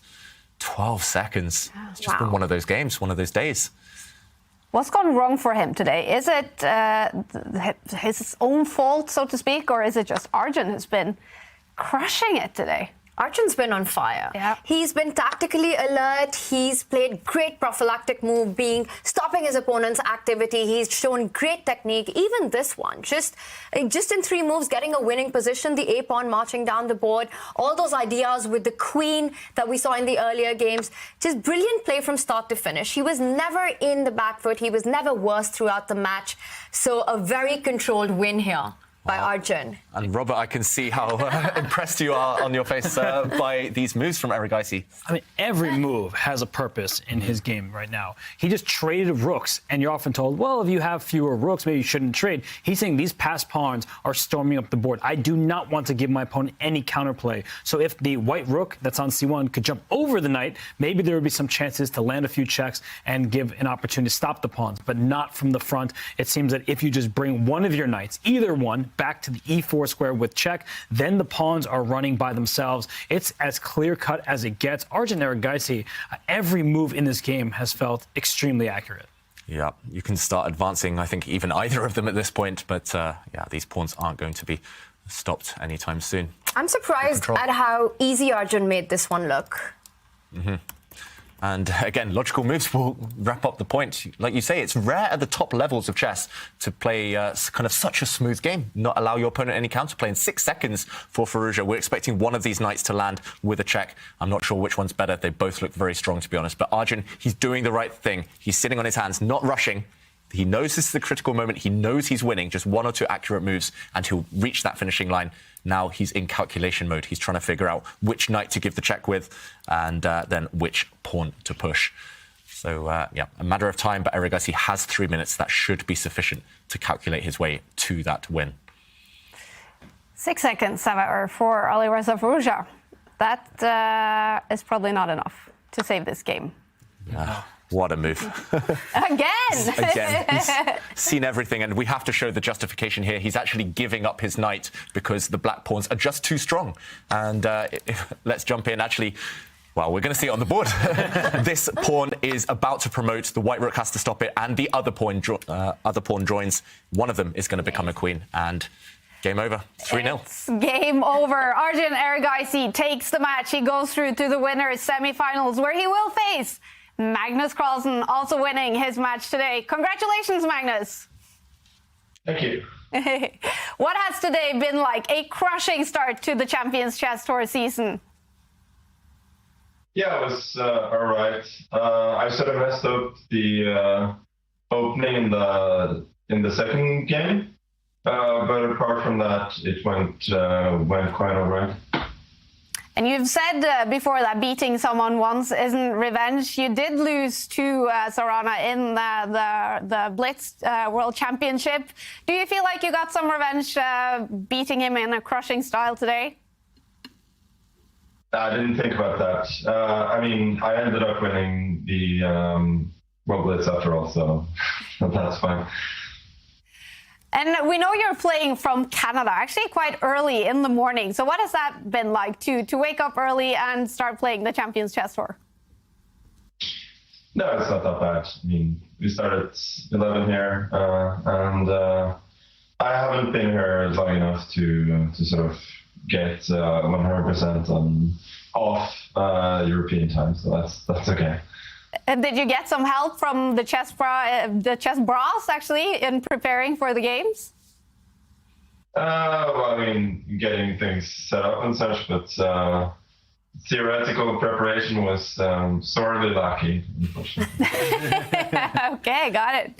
Now, Magnus, we can see you guys working together here. You do stay on the winners bracket. We know you were, well, looking forward to testing out this double elimination format. So how happy are you that you get to stay on the winners bracket now? Yeah, obviously, that's good, and I intend to do it as long as I can. So yeah, tomorrow's match will not be easy either, but I'll do my best. And Magnus, you're a huge sports fan. What do you think of the jersey on the wall behind you and the other sports memorabilia sitting around there? Yeah, it's nice. I don't know as much as I should about hockey though, so I'll have to learn. And tomorrow, Magnus, winners semifinals against Arjun Erigaisi, someone you played so much last season on the Champions Chess Tour. What's going to be your plan against Arjun? I haven't really thought about it. I'll take him one match at a time, and I thought it was probably more likely that I'd play Alireza instead, but. Yeah, Arjun is very strong at his best, as he showed today. So both easy. Yep. And finally, new format with the clocks as well, only 3 seconds increment. How did you like it? It's a little bit unusual, especially when you get to time scrambles, and like I did in the second game, I was like a little bit.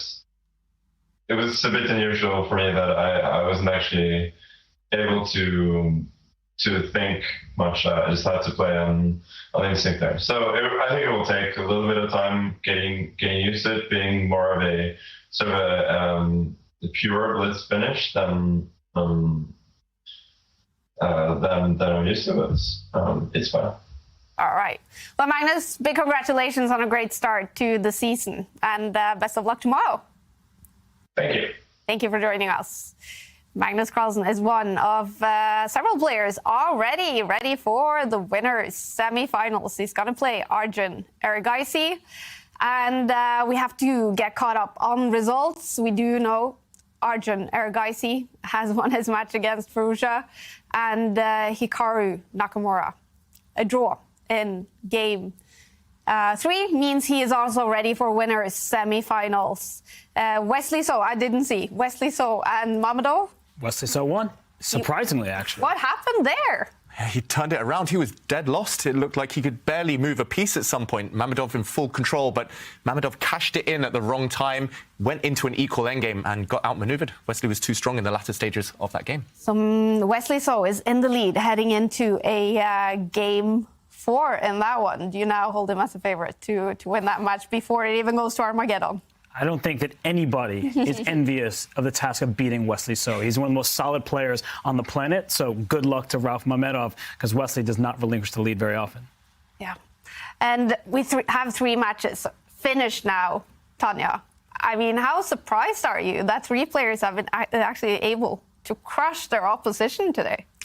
I think it's a surprising result for sure. Sarana going down in just 3 games. Hikaru winning in 3 games, I think it's still believable. And then Arjun, that has been the most impressive for me in this one. Magnus mentioned himself that he was actually expecting to play Ali Reza in the next one. Yeah. Incredible. David, we didn't get to follow Wesley So's 3rd game here, which was a win. Can we take a look at it? Yep, let's try and jump in at the crucial moments. And it was around here that Mamedov took control. He spotted this cool tactic, I must say, after the pawn to g5. He grabbed a pawn on b2. Black is material down. He's the exchange down, rook for bishop. But this bishop is now poisoned. If the white queen takes it, then suddenly the black pawn pushes, and 2 threats, unstoppable threats. 1, making a new queen, but also checkmate on the g2 square. Later, he just got outmaneuvered simply, Mamedov. He cashed in at the wrong moment, and in this endgame, knight versus bishop, Wesley survived to this point, and it was eventually the h-pawn that won him the game. The black king moved, the h-pawn started rolling, and Mamedov panicked. He couldn't deal with its advance. So Wesley turning it around, but with a bit of luck on his side. Looking for a new way to learn chess? Meet Dr. Wolf, the ideal chess coach and companion. Play against Dr. Wolf as he explains everything step by step, points out strategic ideas, and alerts you to your mistakes. Train with him and go over your past mistakes until you master them. Choose from over 35 lessons created for all skill levels. No matter your level, everyone could use a coach. Download Learn Chess with Dr. Wolf for Android or iOS devices today. So much action already today. 3 matches finished after only 3 games. We're going to take a look at everything that has been happening. But if you're not a subscriber, here's the Twitch break.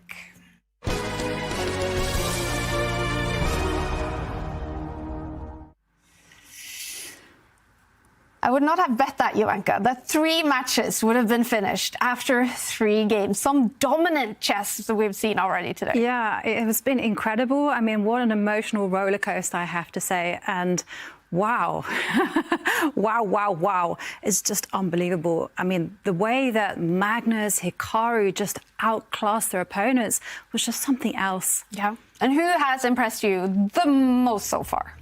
I think it has to be Hikaru. Hikaru actually just completely calmly neutralized Gukesh. Gukesh really came at him quite hard.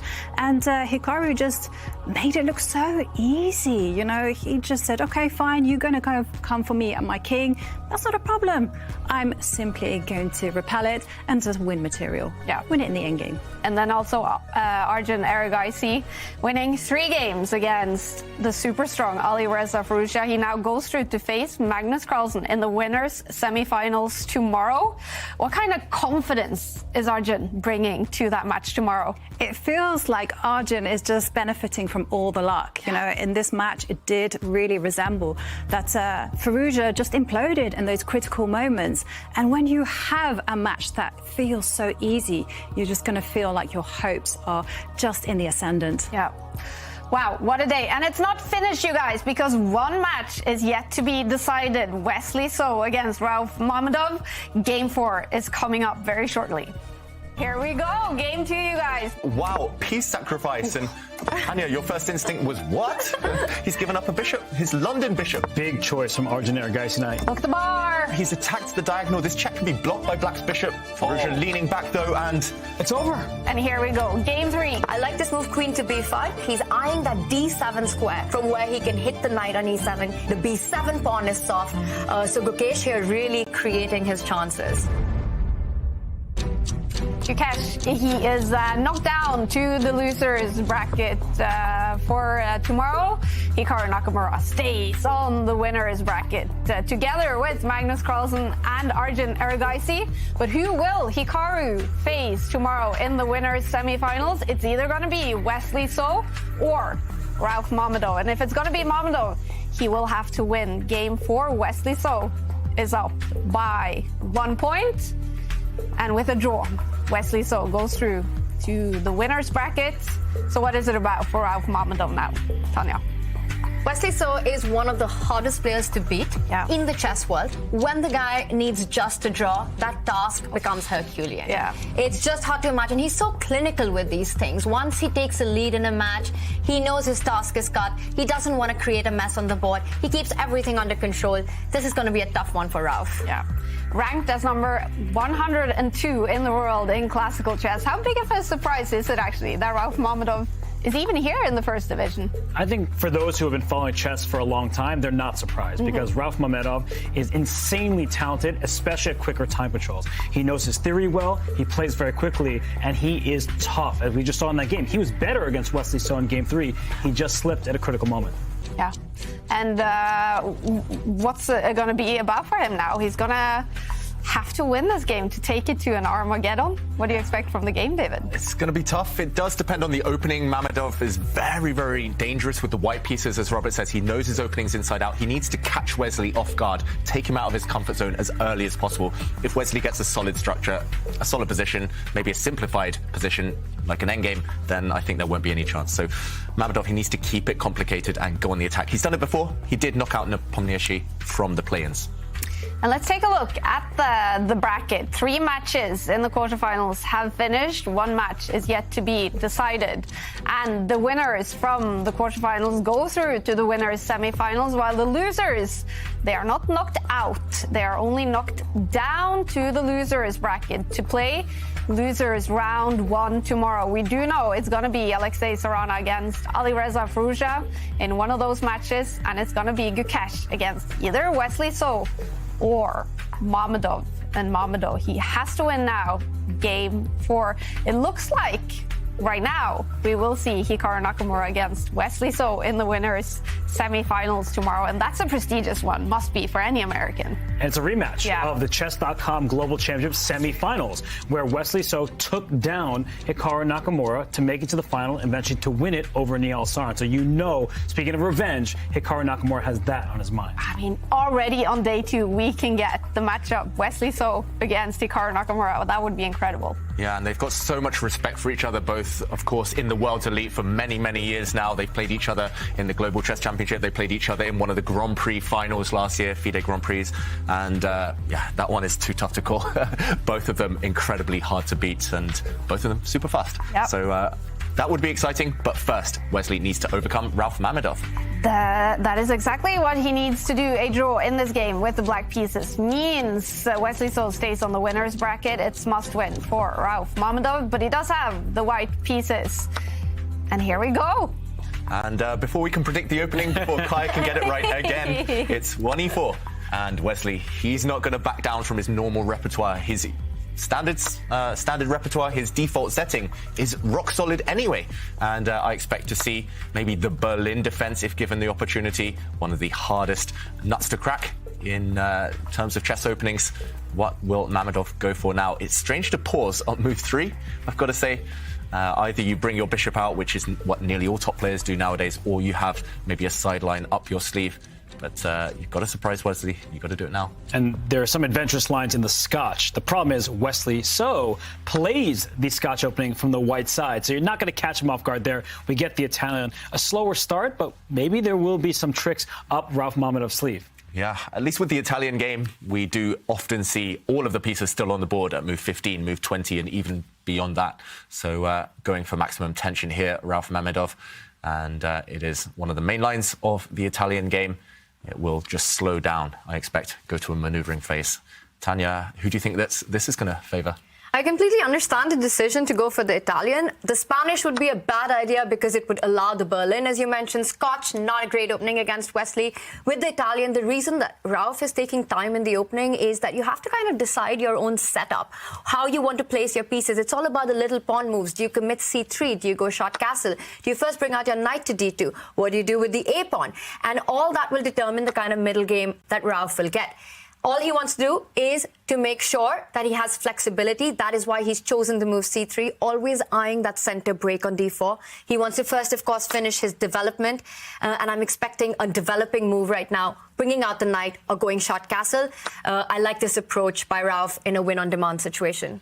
Yep. The Italian game, it wasn't in fashion up until maybe the mid-2010s, and suddenly everyone was playing it. Suddenly everyone was beating me with it. And yeah, it tends to be a good opening in these must-win types of situations. However, of course, Wesley So vastly experienced both with white and with black in this opening. And Mamedov doesn't look like he's enjoying it on the camera, I've got to say. Doesn't look too optimistic about his chances. He still played very logical moves. Black now castling. White is super flexible. You can castle yourself. You can delay that if you want to maybe maneuver your pieces a bit further. But either way, he's got to believe in his chances in this game. Otherwise, he won't get a look in. One of the most unpleasant things in the chess world is to play for a win against an opponent like Wesley So. He's just so hard to beat, so well prepared. Give him one opportunity, he takes it and doesn't give you a chance. He keeps everything under control. And I like that white hasn't committed a short castle move. So now Ralph is really thinking, does he want to try to create something on the king side now that black has gone short castle himself? Or will he play a slower Italian with the ideas, the thematic ideas of transferring the knight to the king side to g3? Yeah. And that's one idea. There's a bunch of options you can go for, while Ralph has another slightly confusing long think here. This is the one that you're recommending here, Tanya. It can happen now or on the next moves. For example, if you wait, you can wait maybe by dropping your bishop back or by pushing a pawn. You could also try and tempt black to play a useful looking move, such as this one, just stopping any later bishop pin along this diagonal. But now suddenly white could use this pawn as a hook and perhaps try to start attacking. And look at what Ralph has done. He's hoping for a slip like this from Wesley. Of course, it won't happen. Wesley's too experienced. He knows all of the ins and outs of all of these plans for both sides. But Ralph drops his bishop back, saying, OK, you commit first. You show me your hand, you show me your plan, and then I'll decide where to put my pieces. If you push this pawn forward, I might well start blasting open the king side and try to castle with my king on the opposite flank later. If you don't commit to that move, at least I'll know what setup you're going for, what you intend to do. So interesting kind of mind games here, and those are the questions that Ralph especially is asking himself right now. And Wesley is deliberating here because he has many attractive moves. He can just bring his light square bishop out to e6, offer a trade of pieces. He does just that as soon as I mentioned. He could have first slid his rook over to protect that square, but he decides, let's go for the trade. If white has just spent a turn going bishop back to b3, now bishop takes e6, it seems like you're a tempo down from the white side, so there's no fear for black opening up that f-file. Instead, Ralph castles, but I just don't feel this is the type of position he wanted. He's in must-win territory, and I truly believe that Wesley So may be the single worst opponent to play when you need to win. Magnus Carlsen needed to beat him in classical chess in Vaikunze. He hit Magnus of the white pieces, couldn't do it. Wesley was super solid, so I just think that Wesley, he's too precise, and he does not play with any risk. Yeah, and this position looks like a dream for black if we talk about openings and their outcomes. Now you can just drop your bishop back. This bishop is attacked, and at some point later you can aim to break forward in the center. It feels like black has equalized effortlessly. Light squared bishops have left the board, and every piece trade will guide Wesley towards safety, at least for black. And yeah, I think it's not, unfortunately, been the most successful of Italian games for Ralph, but can he keep the tension? Can he keep the winning chances? I don't think I want to face Wesley in a must-win situation. I definitely don't want to face him in this position either, because it looks right up his alley. It looks like he's well in his comfort zone. And once that bishop falls back, Wesley's already threatening to advance the A pawn to attack the white knight on b3. So white will again have to spend another tempo stopping that idea, because if black is able to advance further on the queen side, then you get more space with the pawn jumping forward. So once I think bishop to b6 happens, white will have to make the move a4, giving black the opportunity to make that central break that we've been talking about with d5. Yeah, and it's surprising neither side took time out to go for either of those plans. Instead, Wesley just takes time now to cover this square for the white bishop. You don't allow any pin, you don't allow any uncomfortable tension there. Of course, white can't propel his pawns forward and go to try and open lines against this hook, because white's king has finally committed to the king side, and he's arguing that a knight takes bishop type of move will actually favour black, because suddenly a semi-open file, a backward pawn to target, if the black rooks can line up against it, it might well just drop off the board later. Interesting decision, and just safety first approach again from Wesley. So classy, just preventing any glimpse, any hint of activity for white's bishop.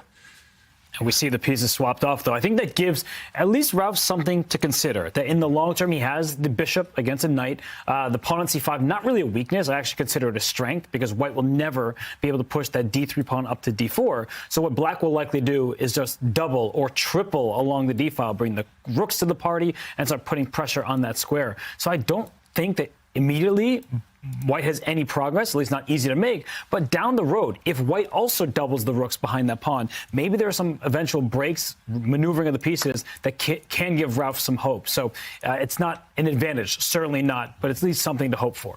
Yeah, it's some imbalance, and that's the most you can hope for when you're trying to win a game. You just change the type of pieces you have, change the pawn structure slightly, and hope that long-term that pays off. But yeah, for now, it's very much a slow manoeuvring game while these players try to figure out their strategies. And first of all, Wesley has to defend that pawn on c5. Probably with a pawn, maybe with his queen. But Wow. Robert, what a move. What a move. I love it. He's just breaking open the center, targeting that d3 pawn, and says, come and take my c4 pawn. Not only do you double up your own pawns, but watch out for that pawn in the center.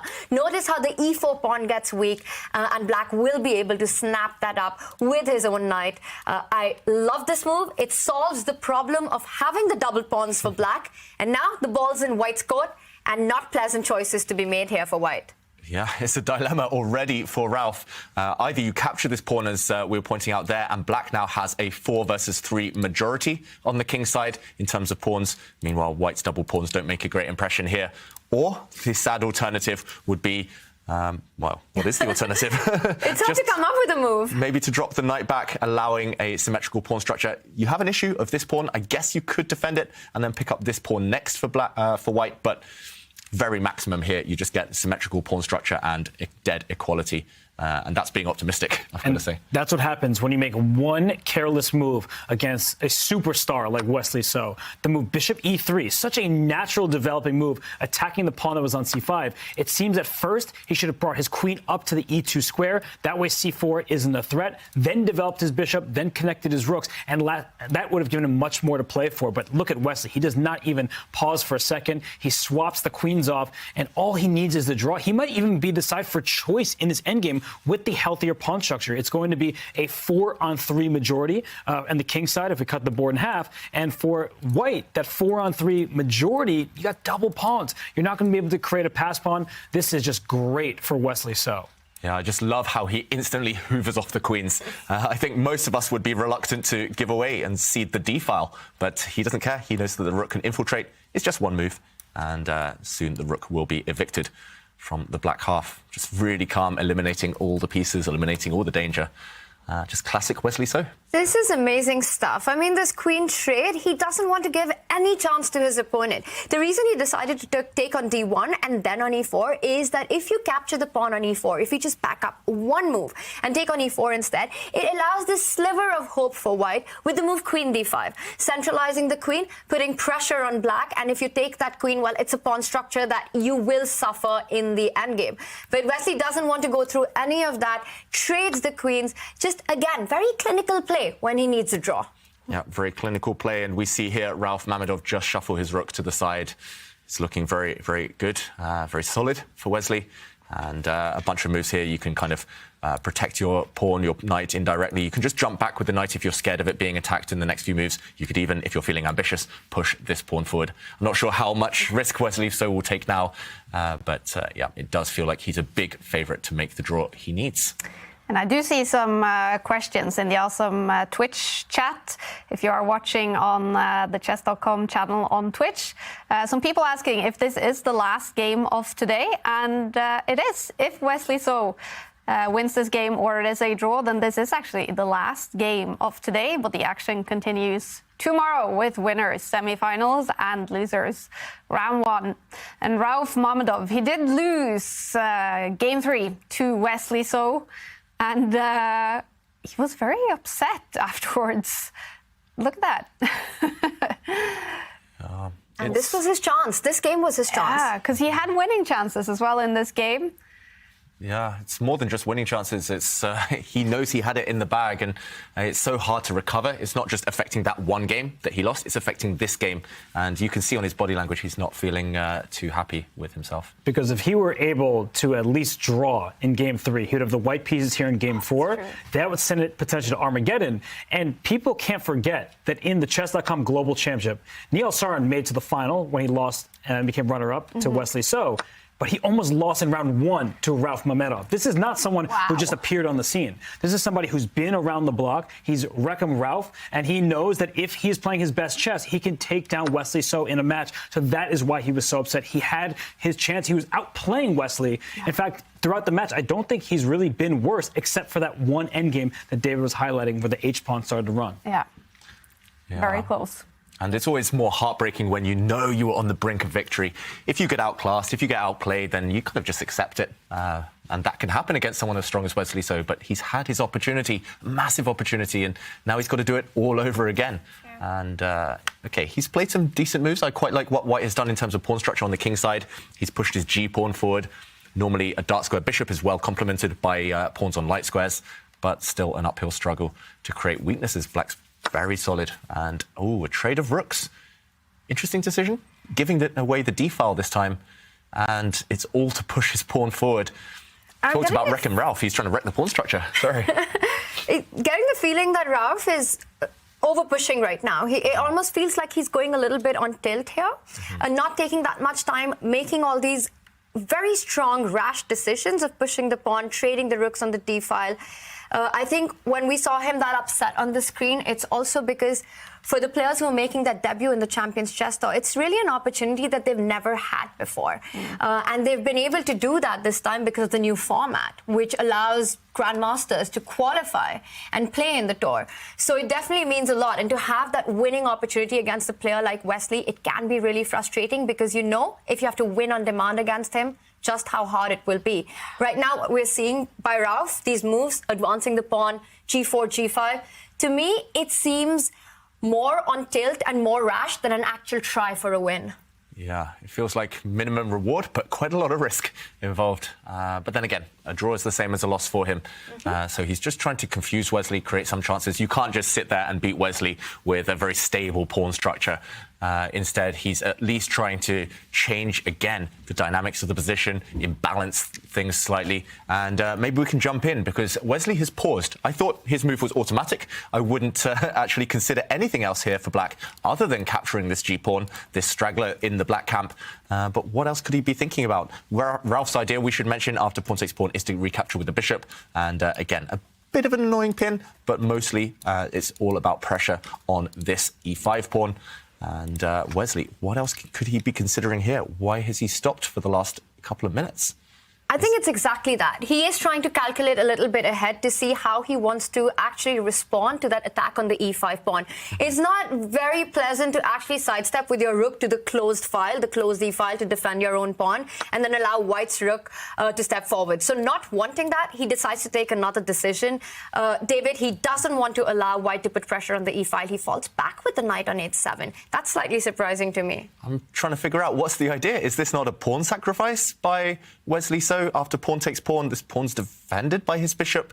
He answers your question. We're all looking confused. Okay, Robert. I think I understand it. So even though objectively it seems it was a mistake. If we just go back, if he had indeed captured on g5, and that rook e8 was the follow-up after bishop takes pawn, and after bishop takes f6, g takes f6. We see the evaluation bar, if you get to this position on the board, it says, it's level, not a big deal. But there is this outside pass pawn, this h pawn that black needs to stop. So in certain endgames with pieces getting traded, white may just be winning. So what Wesley is likely relying on, and what he did in the game, is he sacrificed the pawn, but said, that pawn, I'm likely going to be able to corral it and win it later. So let me just keep the remaining pawn structure healthy for black and then proceed from there. I think that it was a mistake. The other line did not look particularly scary, but at least I understand what Wesley was thinking in doing this. And he may just try to create a fortress, push his pawn up to f6, bring his king out to f7, and maybe when the time is right, he can start pushing his pawns on the king side and say that white is stuck in his tracks, no more progress to be had. Something like this, and as you say, Robert, maybe bring the knight round. Eventually, this pawn, you can go for it with your king, with your rook, maybe. It's not going anywhere for now, and black is still super solid, but being a pawn down, you want to avoid it if you can in an endgame. Very surprising. We said that Wesley, he's so solid, but yeah, here he's making a bit of a risky decision, and the evaluation bar does react. I'm not sure whether it's just because white is a pawn up, so the evaluation bar says, okay, slightly better for white right now. But wow, what a move by Ralph Mamedov. He's going for it on the other flank as well. This could be potentially very strong and a bit of a shock to Wesley. He's played b4, and this pawn is covered twice, this square, by black's pieces. For example, after a recapture, black can even take with his knight. But suddenly, white has very aggressive moves. Firstly, knight takes pawn is an idea. The rook could also swing across. I'm not sure which one is stronger out of those two. But Ralph, he's trying to give up a pawn to get a pawn back. And the more lines that become open, the more that will favour white's bishop and rook. So Wesley wants none of that. He just simply sets up that solid pawn wall in the centre. And Ralph, I think he's going to start stepping forward. Why not? This is where he has the majority. 4 versus 3, it's going to be hard to create a pass pawn here, but at least he's kicking away the black pieces. Interesting stuff. This is fantastic play by Ralph to try to create his chances. And after f6, he has the option to actually slide with his rook already to the b file. Now that the e pawn is supported, you defend your own pawn, and you want to try to push your pawns and gain space on the queen side. And with that h pawn still alive, it looks like all the risk that he was going for has paid off. Yeah. I like it. I'm starting to like it a lot for white. This pawn does tie down a whole knight after all. And, OK, he's just solidified his pawn structure with his own pawn. Looks like a bit of a kind of hesitant move, a bit of an indecisive move. But at least he has enough imbalance now to have a chance of winning this game. What do you think right now, Robert? Chances we will see Armageddon on this very first day of the Champions Chess Tour 2023? Pretty good chances. I think that this decision was one that Wesley might kick himself for. I understand it. I can get behind it to some extent because he thinks he has a fortress, an impenetrable setup. He may be down one pawn, but good luck to getting to any of the others. But as we've been highlighting, there are issues on the queen side. White does have an extra pawn on that side of the board, and black isn't just going to win this pawn on h6. That's a passer that's going to remain, at the very least, tied down some of black's forces to it. So I do think that this game will go on for quite a while, and that's good news for Ralph and his winning chances. Yeah, it's almost as if Wesley was in a must-win situation, taking that decision, giving up a pawn. Very, very strange stuff. And, OK, he's pushed his pawn to g5, so cutting the coordination between white's bishop and that passed pawn on h6. Black has a clear plan now. He's simply going to advance the black king towards that lone pawn on h6. But, again, white has 2 moves. White has at least 2 moves, maybe, while that plan happens. How can he best take advantage of the time that Wesley's given him? I'm still looking for ways to push on the queen side. It looked like Ralph was reluctant to do that on the last few moves. White's knight, white's bishop, a bit stuck. They need to improve. Tanya, do you see any plans here for white? I'm trying to work out if there's any way forward, any concrete moves here for Ralph. One thing's for sure, right? You've got to try and keep that h6 pawn alive for as long as you can. And the one thing that white needs to do to make that happen is to push the other h pawn. Once you go h4, you break this g5 pawn, which is stopping the connection between the bishop on e3 and the pawn on h6. So it can really stay on the board for a long time, distracting black's pieces. And once that happens, you can try to expand on the queen side. I like the idea, and I like the move b5, kicking that black knight away, and then advancing the c pawn further down the board, creating a second weakness on the queen side. Yeah, a second avenue for attack potentially. I'm also looking at white's knight. In this variation you mentioned, after it pushes forward, the black pawn will attack it anyway. So I'm not sure whether we flick in this move and then perhaps go here to attack this black pawn, or perhaps go towards the center. But ideally we want to land the knight in this, on this beautiful post on e4, but it might get stopped by black's pawn advance. So I'm wondering, do you go for it now in the current position? Here, at least it feels looser for black to push this pawn forward to prevent white's knight getting in. It could start hopping around some really sweet, juicy squares, and he does go for this very natural move. That knight was not doing too much, and okay, he first flicks in h4 and g4, so he has opened up, once again, the protection of this pawn. Interesting stuff. I'm starting to like his chances a lot.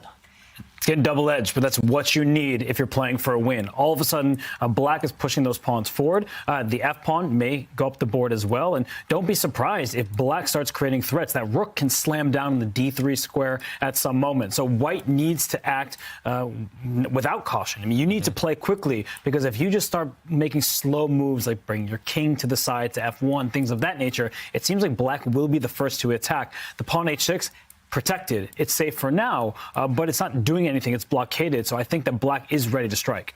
Yeah, black is ready to strike, and Wesley, I think both sides just need to play quickly now. They both need to throw caution to the wind and just go for it. Wesley can't just think of locking this down with a fortress. That doesn't exist anymore. Long term, white is still doing extremely well. So he needs to push pawns, maybe land that black rook in the heart of white's camp. And Ralph there shaking his head, kind of looking up. It's as if he's still dwelling in the past. He's still remembering that missed opportunity in Game 3.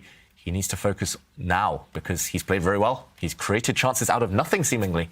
And it's actually Wesley who needs to come up with answers in this exact moment. And that's one of the hardest things to do as a chess player, is to forget what has just happened, especially when you know that you had a big opportunity and you let that slip. To forget that, to leave that behind and focus on what's in front of you is definitely a big challenge. And in this format, it doesn't get any easier. So we see a decision to trade on b4. The big question to my mind here is, Robert, David, what is white's idea if black does go f5? I want to trap that bishop on e3. I want to go f4. Your knight on d2 is hanging. How are you responding to f5? Yeah, Wesley hasn't gone for it yet. He's holding back. It feels as if he's still trying to play with the break on. But you're right, Tanya. This is on tap anytime you want it. For example, if white does mess around with a seemingly kind of useful move but not doing too much, then this is definitely going to be one idea for black. The knight suddenly has to move just to create some squares for the bishop, perhaps, to retreat. But this is really kind of not what you want to see. You don't want to start pushing pieces back. So instead, Ralph continues with the plan he initiated a couple of moves ago, landing his knight on e4, and Wesley immediately lands his own knight on this very nice square, hinting at simply grabbing pawns back. We see the issue with what Ralph did. He brought his knight to d2. He centralized his knight. How could you possibly complain about that decision? But when black played the move pawn g5 to g4, David, your instinct, I think, was correct to drop the knight towards the rim to attack that pawn and induce the pawn up to f5. Because if that black pawn were already on f5, the knight couldn't hop there. What's that knight doing? It's attacking not just the bishop on e3, but the pawn on h4 and the pawn on h6, all at the same time. Black can bring the king up to f7 as well. The rook can still go up to d3. White is up a pawn, but it's doubled pawns on the c-file, not making progress just yet. I think Wesley makes it look easy sometimes. He made probably an objective mistake by giving up a pawn, but practically speaking, it's looked like he's had no issues since then. Yeah, if we think about simple positions or endgames or certain positions where there are simple plans, Wesley, I think he's #1 in the world, maybe with Magnus Carlsen up there too. It's just, he makes it look so straightforward, as if, you know, how did you not see this earlier? How did you not understand this plan? He just, he's so consistent once he finds an idea, and he's going for it now. It's very hard to hold everything together for white. I don't see how white is actually hold on to that extra pawn. You're threatening to take on h4. You're threatening to land that knight on f3 with a devastating check. The only way that I can see white creating any play is to take advantage of the open a file, shift that rook from the center now all the way across the board, go to a1, start targeting the 7th rank, the pawns on the 7th rank. The h4 pawn is dead and gone. Yeah, you just have to say, bye-bye, I'm going to give you a pawn back, and you have to activate those white pieces. But 2 minutes now for Ralph, 5 for Wesley. It's not looking promising in terms of a fight back anymore. Just 1 or 2 slips, and that's all Wesley needs. Oh, this is looking tough. I don't envy him. in this position. And the white king is actually wide open. There are plenty of checkmating attacks. If we go for Tanya's line, if we can just show a few moves, that would lead to a forced checkmating sequence. Let's say the rook slides to a1, the black knight takes on h4, the rook goes up to a7. Great, you're threatening those pawns. But in comes the rook to d1 with check. The king has only one safe square on h2 because the knight covers g2. The knight hops into f3 with check. And no matter where the king goes, up to g3 or over to g2, rook g1 is check and mate. So remember this configuration. With a knight on f3 defended by a pawn, once the rook slides in, it is going to be a mate against the white king. So I think that Wesley has this all under control. Yeah, it's looking like black's pieces, they're just coordinating so well right now. It looks odd in a way because this knight is paralyzed, it's stuck, just blockading a pawn. But the rest of black's pieces, the rest of the structure is perfect. And wow, we're all reacting here in the studio because Ralph is maybe out of desperation, sacrificed a piece. Whoa. He's given up his knight just for a couple of pawns. And wow, okay, he's created a pin. This surely can't work. But that's a one-move pin. You just sidestep it, defend your knight on f6, go rook to f8, and how does white continue there? I guess there's another pawn up for grabs. This pawn can also be captured. He's just gambling here, Ralph. He knows he's in a must-win situation, and he's saying, OK, I don't care about pieces, but I guess this pawn will be taken, and the black knight steps back, defending its fellow here.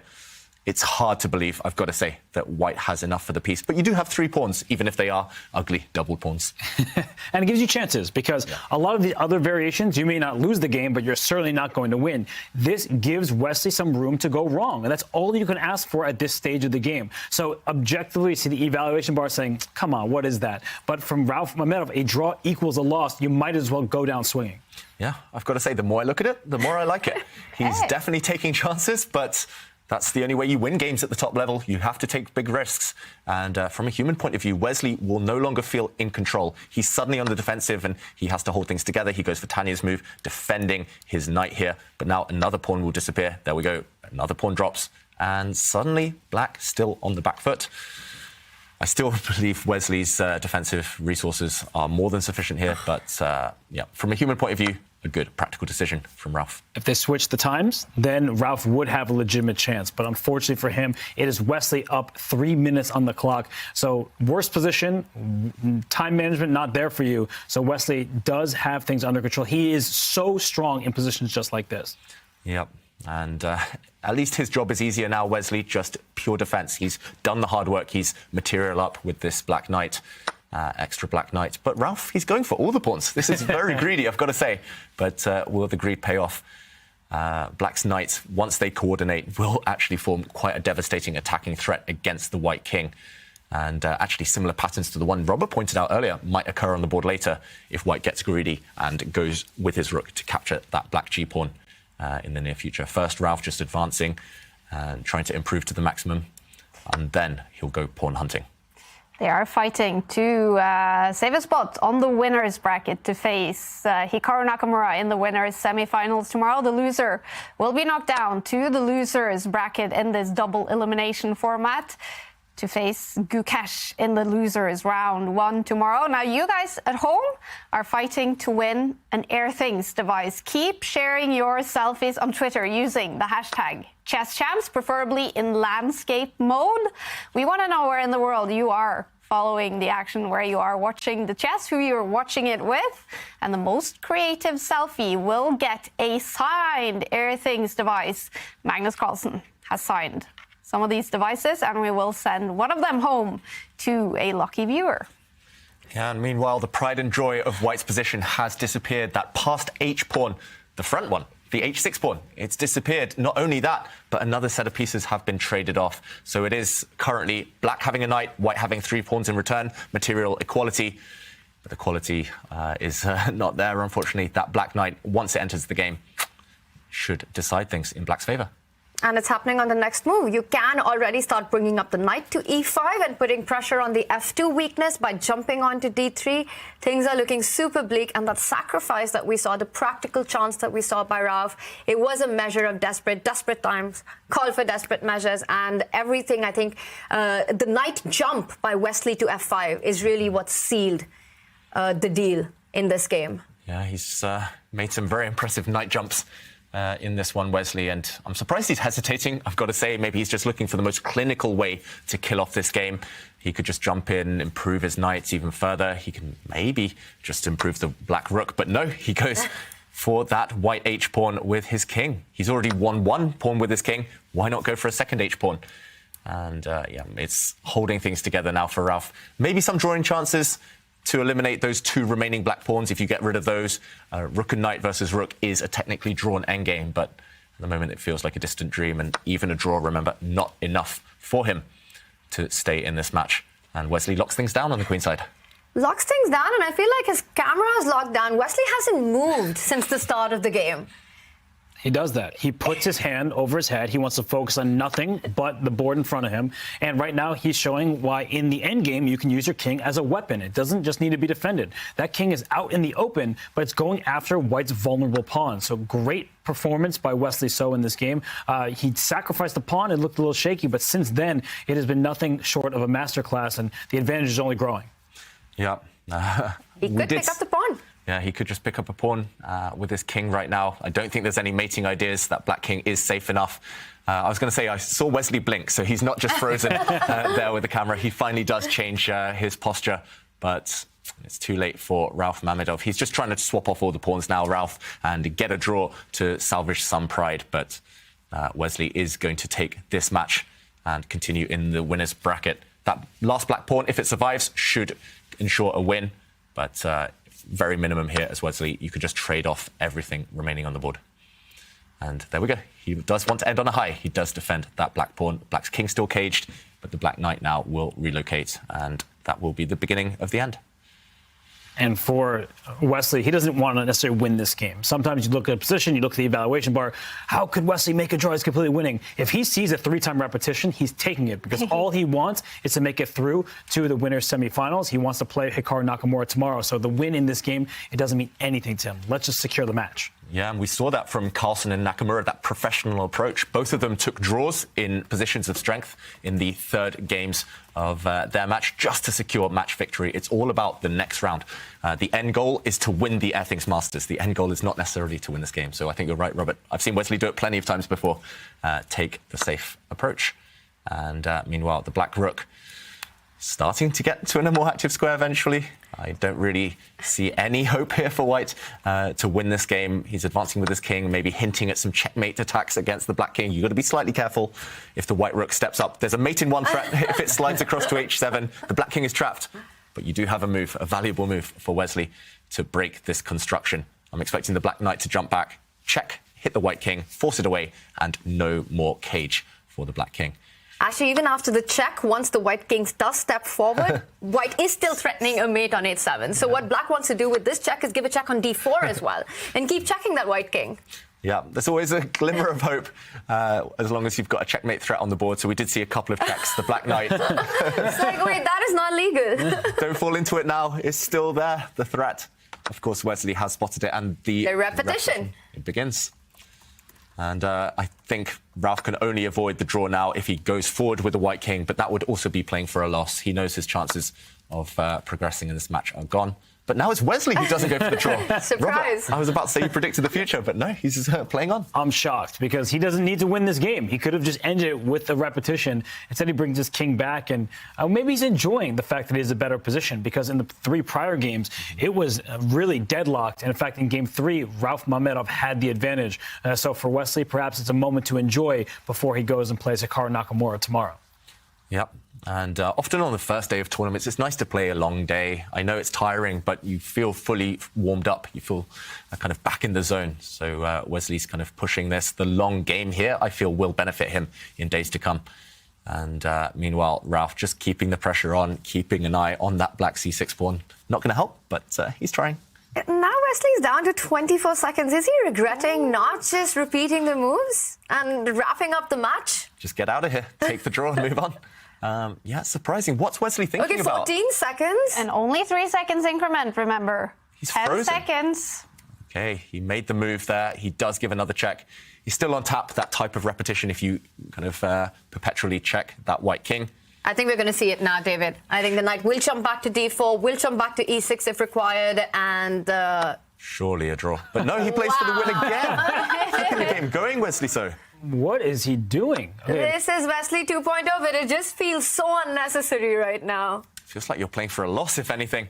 And remember, if he loses, we will see Armageddon. Is there a chance Mamedov will win this game still? Wesley still has to go completely crazy for that to happen. But he's made some strange decisions. And, OK, he's getting checked back to the edge with his king. The white pawn is advancing. He's down to 13 seconds when he had the draw in his hands. Yeah, now you have to calculate. Like, white's rook could slide across and offer a trade. And I think it's fine for black there, but some risk involved. And, OK, Ralph has gone for this. Suddenly, white has 2 passed pawns. Rooks are off the board. That black knight is a great blockader. Under control still for black. Should be a draw once that black pawn drops off the board. But Wesley, he played it a bit close to the line there. He took some risks, unnecessary ones. And it's surprising from Wesley So, because he doesn't do that in events where he really needs to win. And so when he doesn't need to win, he's suddenly deciding to take that risk. But you might be right, David. It's day one. He's just saying, let me get into tournament shape. I'm going to win this match, and I have an objectively better position. It's about to be a draw. The knight checks the king. It's going to win this pawn on d7, and then the last pawn is stopped. We see knight and king versus king. You cannot win that. It is a draw, and that means Wesley So moves on. Wow, it is over. After 4 games, Wesley So wins this matchup. In the quarterfinals, he stays on the winner bracket to face Hikaru Nakamura tomorrow. In the winners' semifinals, Ralph Mamedov is knocked down to the losers bracket and will play Gukesh tomorrow in the losers round 1. Feels so harsh to say losers about these fantastic players. But that's double elimination. Winners bracket and losers bracket. Yeah, you can call it the lower bracket. Yeah. It makes you feel better. But no matter what, you lost today's match. You only have 1 match to spare. If you lose again, you are out of this tournament. So tomorrow's a new day and hopefully a new result for those who lost in today's matches. Yeah. And Wesley So, he is one of the favorites in the tournament. He finishes off with a draw in this game, winning 1 game today to win the match. And this game, was there any drama happening, David? There was, and Ralph did try his best. Full credit to him for taking chances and at least attempting to throw Wesley off balance. And I want to compliment Ralph's choice here by giving up a piece. This is very difficult for any human player to give up material, but you have to take your chances. You have to create threats and give your opponent a chance to go wrong. It had already gone a bit wrong for Wesley So, but he'd recovered, he'd stabilized, and we were pointing out already some nice variations for black, including going for the white king, some potential mating attacks. Ralph tried to change the momentum, another important factor when you're trying to win games, by sacrificing a piece, but unfortunately it didn't work. And he created a pin. Double threat here, a pin along this diagonal and this black pawn on e5 about to drop off. But Wesley now, as usual, he defended everything, he held everything together, and rook takes pawn. He just dropped his knight back. The rook defends the knight defends every square the white rook wants to use, and just 2 moves later, we saw the beginning of the end. Black was able to hoover up this pawn and slowly but surely guide the game towards safety. Here we go. Queen. But Wow. Robert, what a move. What a move. I love it. Wow, what a move by Ralph Mamedov. He's going for it on the other flank as well. This could be potentially very strong and a bit of a shock to Wesley. Ralph is maybe out of desperation sacrificed a piece. This surely can't work. Wow. All the games, day 1 in Champions Chess Tour 2023 have finished. How will you sum it up, Tanya? I mean, for me, the star of the day was definitely Arjun defeating Ali Reza in those 3 games. And we saw so much drama and dominating play for the 3 matches. Ralph was the big surprise. He really had an upper hand, and I think that was slightly heartbreaking for him. And then, of course, Wesley doing Wesley things, keeping everything under control. It was truly a day filled with fighting chess and drama. Yeah. What will be the reactions in India to Arjun Erigaisi's huge performance today? Everyone's going to be super excited. He also plays Magnus tomorrow, and that is something we all really look forward to. Arjun's had tough results against him, but over time, he sort of realized that he needs to stop fearing Magnus so much, and he has had better performances ever since then. So a big match coming up. I think tonight is about celebrating for India, seeing Arjun go through, and of course, Gukesh gets another second chance in the losers bracket. Yep, that's the great thing about double elimination. Everyone gets a second chance. Let's take a look at the results from the quarterfinals today. Magnus Carlsen, a dominant win against Alexei Sarana, winning 2 games. Were you impressed with Magnus today, Robert? It was flawless. Yeah. It felt like Magnus was at Alexander's throat from the beginning. He never gave him a chance, so impressive display from the world champion. And then Hikaru Nakamura also winning 2 games against Gukesh. What can you say about Hikaru's play today, David? It was classic Hikaru, smooth, polished, very classy and very controlled. Gukesh did throw everything at him, but unfortunately it just wasn't enough. Hikaru in top form. Yeah, and then 3 wins for Arjun Erigaisi against the other teenager, Ali Reza Firouzja, to win that match. Wesley So getting that 1-game win he needed to knock Ralph Mamedov down to the losers bracket. And let's take a look at the bracket. Double elimination format this season on the Champions Chess Tour means Magnus Carlsen stays on the winners bracket to face Arjun Erigaisi in the winners semifinals tomorrow. Wesley So and Hikaru Nakamura in the other winners semifinals also to be played tomorrow. That is best out of 4 rapid games.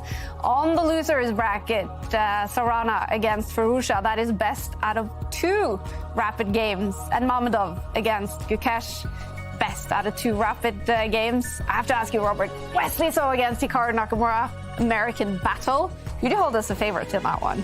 I think it's a complete toss-up. I know that's a cop-out, it's a cliche, but Wesley So is so difficult to beat. And for Hikaru Nakamura, if he's thinking about that semifinals loss at the Global Championship, that could kind of make him feel like he needs to win, lose some objectivity. So I really see that both players having their chances. They've had impressive days today. Hikaru played the better chess, but tomorrow is a new one. Yeah. And then Tanya, Arjun Erigaisi. He was crushed by Magnus Carlsen in the final of the Julius Baer Generation Cup last season, but he must have so much confidence going into that semi-finals against Magnus tomorrow. 100%, and also the fact that he made it to the finals of the Julius Baer Generation Cup. That is a huge deal as well. And I think it's going to be very critical for Arjun to just forget that he's playing Magnus and try to keep that aside. He needs to keep control on the clock, make sure that he doesn't fall a lot below, a lot behind Magnus, come up with some good opening ideas. He needs to do everything right because that's what you need to do if you have to beat Magnus. Yeah, that is one of the winners semi-finals tomorrow, the other one. Wesley So against Hikaru Nakamura. And we're joined by Wesley. Congratulations on winning your first match of the season, Wesley. Hi, thank you very much. It's good to see you guys again. Very good to see you two sitting at home in Minnesota. I can see Wesley. What has today been like? Sorry? What has today been like in your match against Ralph Mamedov? Oh, it's been pretty tough. I think Ralph came to the match very well prepared, especially in the opening. I didn't get anything in game 1, but I almost managed to swindle him. And game 2, he surprised me in the opening, but I replied pretty solidly. And game 3 was clearly the turning point because I prepared this line in the King's Indian, but he didn't know what to do. But I blundered the pawn on B2, and after that, I guess Black had the initiative. But I was able to outplay him in the end game. So that was nice. And game 4 was pretty safe, I guess. How do you feel about going into matches being a big favorite like you were today, Wesley? Are you comfortable being named a big favorite? Well, I don't think I was a big favorite. I think maybe I'm the favorite.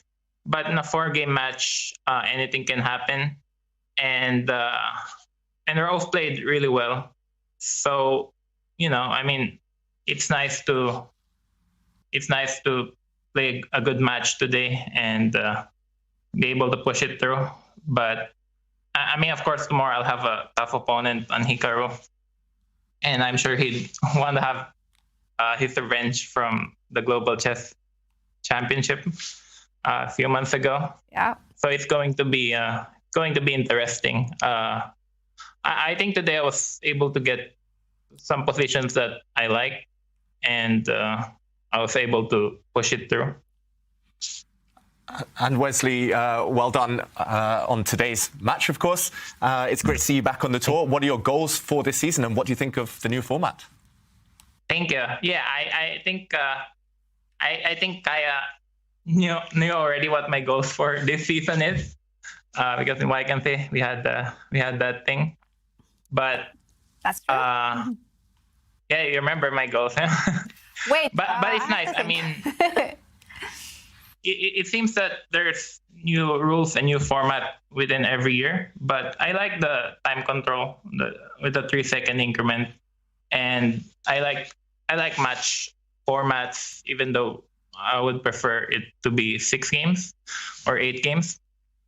But it's all good. At the same time, there are far less events this year than last year, with only 6. So it's going to be interesting. I hope to do well tomorrow, because I was watching the play-in the other day, and it's so difficult to qualify in the top 6. So I hope to do well, and if I don't qualify, then just do the play-in. But it's going to be interesting with lots of new players and lots of grandmasters this year, and it's certainly tougher than last year. Yeah, I remember. But on that hand, I'm very pleased also to be seeded for the first event and playing the same event as Magnus. I remember one of your goals, Wesley, was to win one of these Champions Chess Tour events this season. What chances do you give yourself in this one, with both Magnus in here, Hikaru that you will face tomorrow? Yeah, I was hoping that one of them would fall early, but it didn't happen. But no, I just want to play good chess. I mean, I'm still trying to focus on classical chess this year, but I like playing this online events. I like this format. I'm not the best player in Blitz. There are many other better players than me, but with 15+3, I think I can compete. And Wesley, congratulations so much on today's win. It was amazing to see you fight that difficult third game and do your thing in the fourth one. So firstly, congratulations. And I want to just look ahead to tomorrow and ask you a little more about that, because it's such a big match for us. It's sort of like the 2 big heavyweights playing against each other. You're facing Hikaru tomorrow. What do you think you have to do well to get by tomorrow's match? And is there something that you're worried about what Hikaru brings to the board that you need to watch out for? Well, first of all, I have to understand the format. So tomorrow is just a 4-game match? Yes. Okay, just a 4-game match. Winner is semi-final, and it's best out of 4 rapid games, just like today. Okay, so it's nice. Yeah, I mean, Hikaru's been doing very well online, winning Speed Chess Championship and all those Title Tuesdays. So, I think I have to be at my very best to compete against him. Even the match in Toronto, I could have gone really either way. So, Hikaru plays online every day, basically, and he's got one of the highest ratings in chess.com. I think I need to get, good positions out the opening, positions that I enjoy playing, and try not to blunder anything, and try to keep up on the clock. Today my time management was not the best, and I'm also very impressed by the fact that Hikaru won today in 3 games, and so I'm going to be checking that, and hopefully history repeats itself like from before. Yeah. What a match it's going to be. We're already looking forward to it, Wesley. Big congratulations on your match win today, and good luck tomorrow as well. Yeah, thank you, guys. Thank you so much for joining us. Wesley So, 1 out of 4 winners today, who stays on the winners bracket. Tomorrow he will play Hikaru Nakamura, and we're going to announce another winner. One of you guys at home who shared a selfie on Twitter. And here we have the winner. It is Mike D, is it? Yeah. Watching from work with my party Popper. I was going to say pooper, but cheering for Wesley. P.S. Would love to know my workplace air quality. Well, Mike, now you can. We're going to send an Airthings device to you. It's going to be signed by Magnus Carlsen, and you can use it to measure air quality in your home. Air quality has been good in the studio today. It's been the very first day of the Champions Chess Tour 2023 season. How will you sum it up, Robert? Has it been good? It's been amazing. We've seen some of the best players in the chess world kind of crush some of the upstarts in the chess world. And then we also saw some mesmerizing finishes. Wesley So kept us on the edge of our seat. He makes it through the semis to face off against Hikaru Nakamura. That'll be really exciting tomorrow. Yeah. And tomorrow we will lose the first two players, David. Two players on the losers bracket. They will lose their matches and be knocked out. What do you expect from day 2 of the Airthings Masters? I think any player who is at risk of going out will want to go out in style, and I expect more of the same. Those in the losers bracket, they're shorter matches, just 2 games, but I expect more of the same. Today, everyone was going for the full point in every battle, and I can't wait to see more. I'm so excited. And we have to remind you guys, there's also a Division 2 and Division 3 going on in the Airthings Masters. I'm just quickly taking a look at some results. Daniil Dubov has lost his match and is knocked down to the losers bracket in Division 2. You can check all of those results if you head in to chess.com and join us again tomorrow for day 2 of the Airthings Masters. The action continues and 2 players will be knocked out. Thank you so much for watching today, and we'll see you again tomorrow. Bye for now.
Bye.